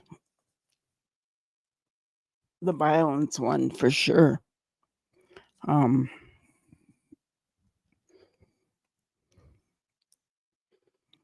with the hearing coming up, I would tend to say they have to have them, yeah.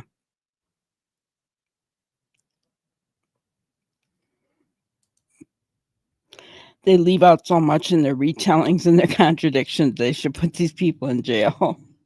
I hope they have the best nobody prosecution team ever assembled in Nova Scotia. I know. I agree with you 100%. Truth and justice for, I'm going to even put up their picture for the last. I love this picture of them with Belinda. It's so sweet.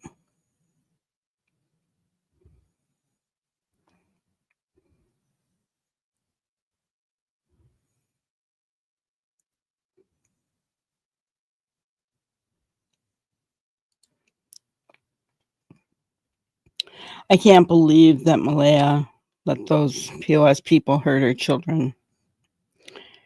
She knew, she told her family that Daniel was. Just,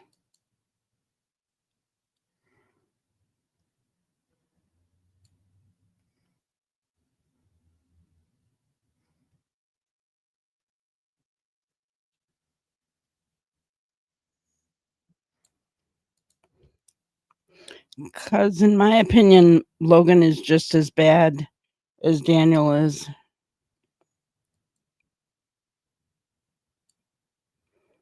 They use Chat GPT for this story.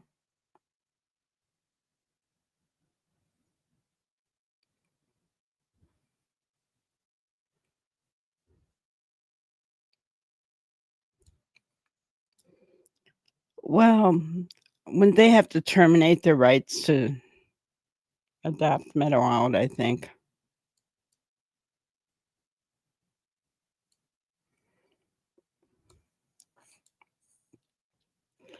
Because in my opinion, it's in the ocean with the kids.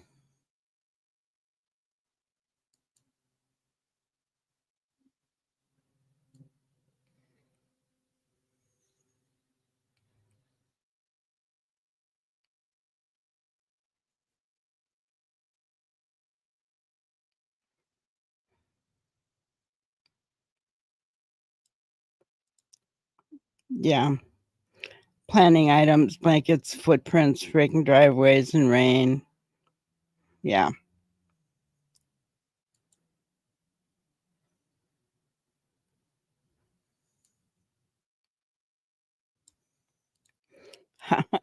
Malaya is just like my ex-daughter-in-law, comes across as meek and sweet, but is the biggest manipulator ever.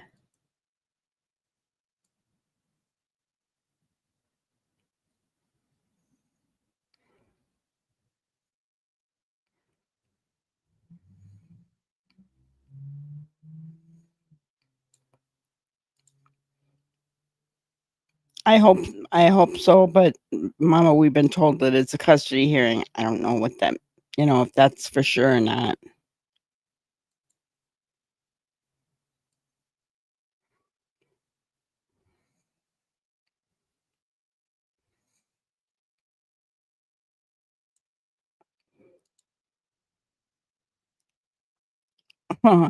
And it wasn't even a safer environment. You know, why didn't she demand he stop hitting her children?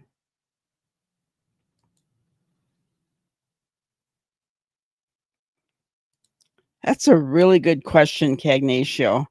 Why would Sturwood taking family's side when he's a relative of Malaya?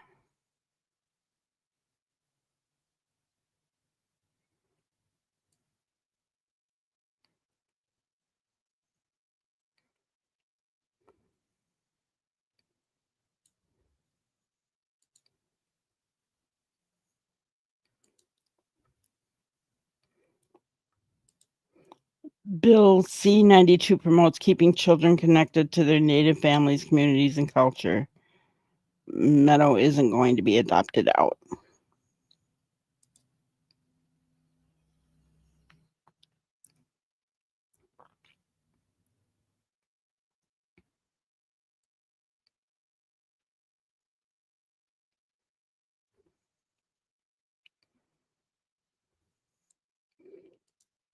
In my opinion, the backpack was filled with gravel stones that were tied up with that same swing rope and duct taped and thrown into the water. Oh.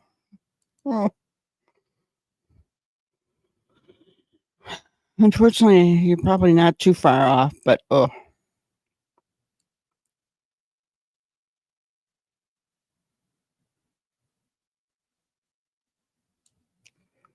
I agree with you, Bobby. It's crazy that two grown adults want to make people think that two beautiful children just poof, right? But we have another two parents who believe the same thing. Sebastian went poof too. Just saying.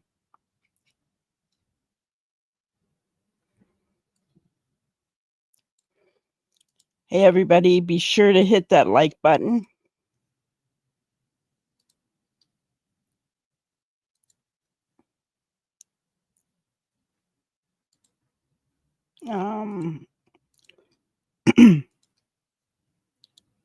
Just looking here to see what we've got going on.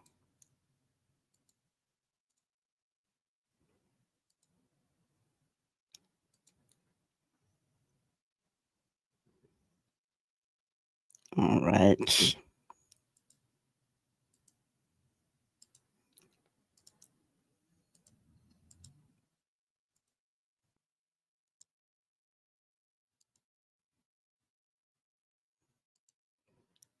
Slow this down a little bit here. All right.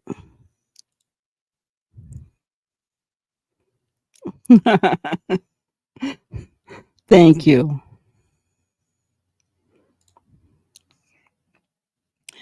Best case scenario with CPS is at best neglect leading to disappearance in suspicious circumstances with history of abuse, allegations, development delays. Yeah, I agree with you. They have to climb a hill for sure, right?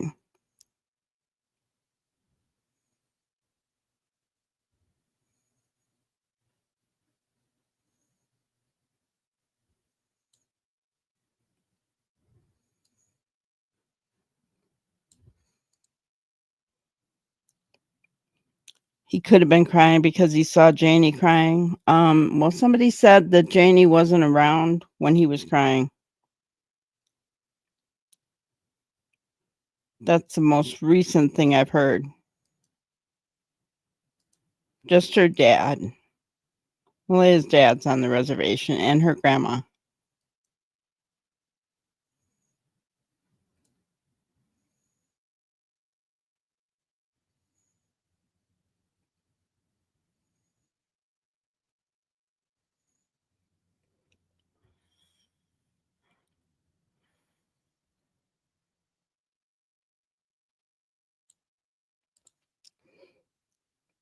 Malia asked Daniel why he wasn't searching for her children. Yeah.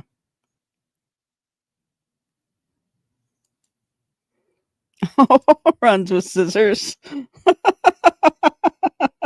That would be torture for Janie, wouldn't it? Oh my gosh.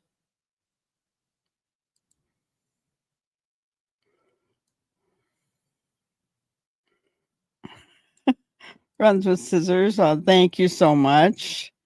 You're so sweet. Appreciate you.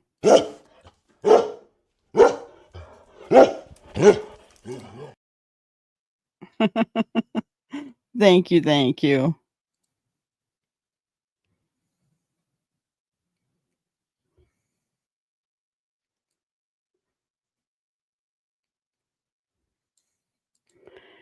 There must be something serious in the CPS reports if the whole thing was redacted before it was sent to the Globe. I agree. I agree.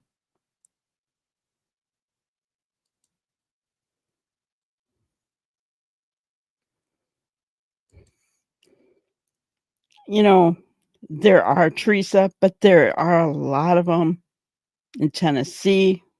There's a lot everywhere.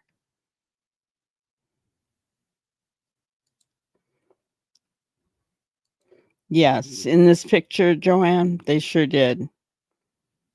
They sure did.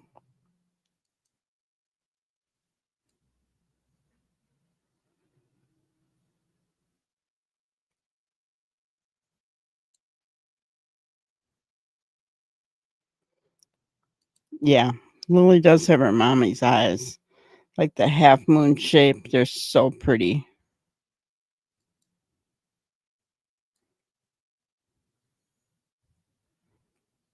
Tan is no rocket science.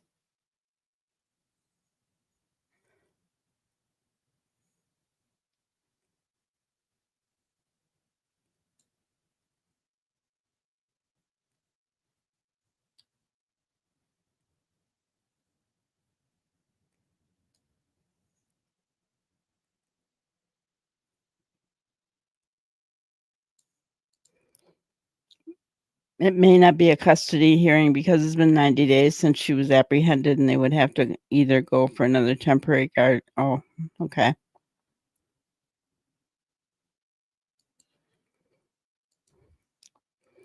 Which we know that they're completing courses, guys.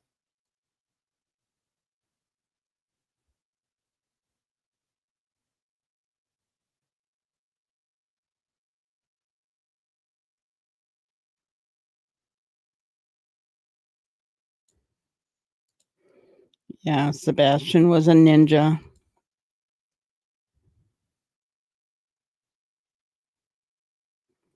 Yes, same thing with Summer Wells. Yep, absolutely. It is heartbreaking, right? It's really heartbreaking.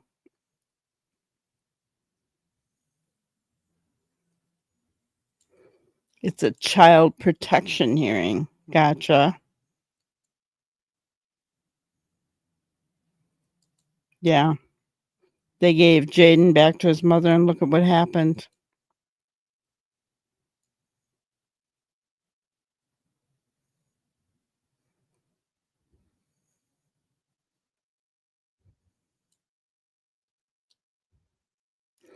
CBS has to go in front of court to justify the concerns that keep Meadow in foster care. Yeah.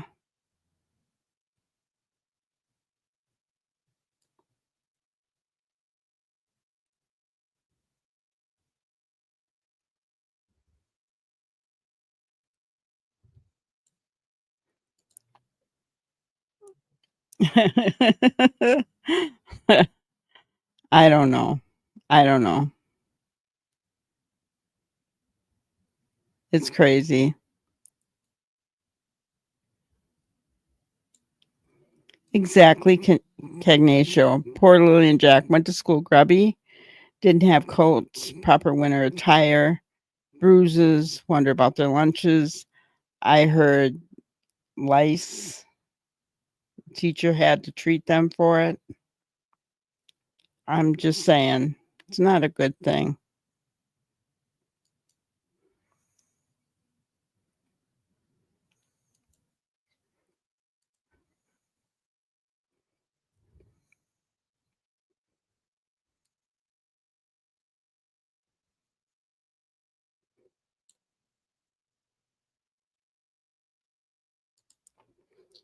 Yeah. Dylan Ehlers, I don't know, right? I mean, I'm came into that late, so I don't know what happened there. It's been like 5 years now though, which is sad. Really sad. All right. So let's look at our grannyism for today. Always keep in mind, haters spread rumors, fools spread them, and idiots believe them. So remember, rumors, try to stick to facts, because rumors, and here's what I'm going to say. Everything Durwood had to say was a rumor, even though he said it was 1,000% ironclad. It was not.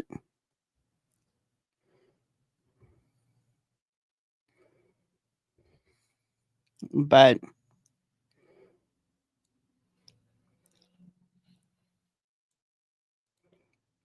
I don't think any of them should get her either. I mean, there are some really good families on that reserve. I agree. Might be a better option there, right? I seriously do not think, because the way that Logan protected Daniel, I have a really bad feeling about her dad and mom getting custody of. Yeah, yeah, scary to me.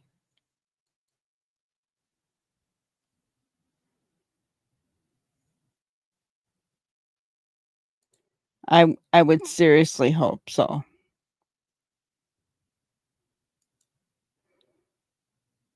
And see what I hope you're wrong. I hope you're wrong. I would really like to see, a First Nations placement for Meadow, but oh wait.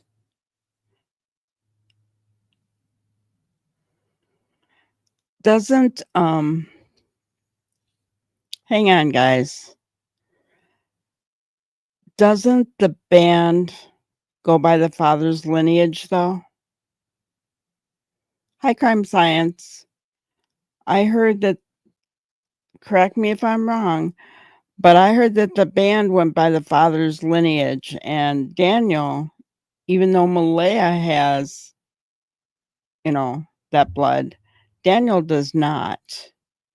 And if it goes by the father, if it goes by the father's lineage, then, oh, they changed that. Okay. Okay. Gotcha. All right. Then she could be on the res then. Okay.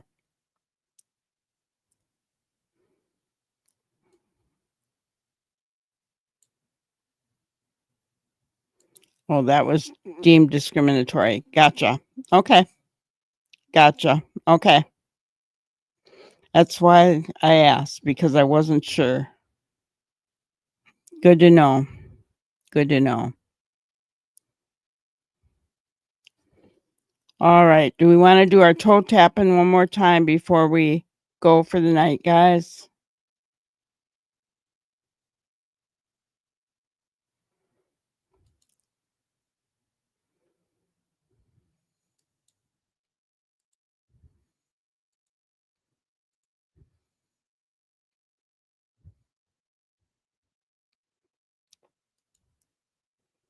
Meadow does not have status. She wasn't even made a band member, just Jack and Lily. Gotcha.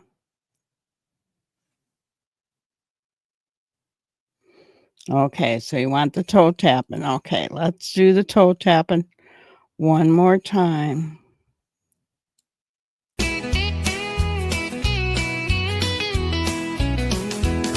On Granny's porch, the sun sets low. With a steaming cup, she steals the show.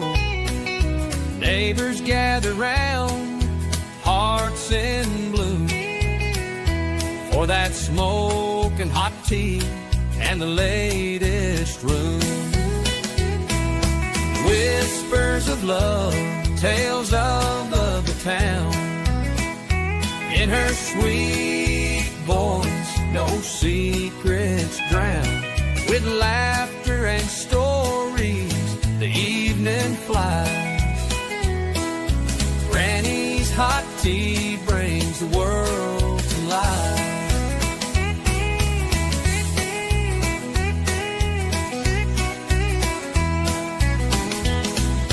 Whispers of love, tales of the town. In her sweet voice, no secrets drown. With laughter and stories, the evening flies.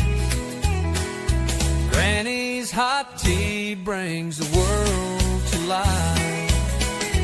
Yet in whispers of love, tales of the town. In her sweet voice, no secrets drown. With laughter and stories, the evening flies. Granny's hot tea brings the world to life.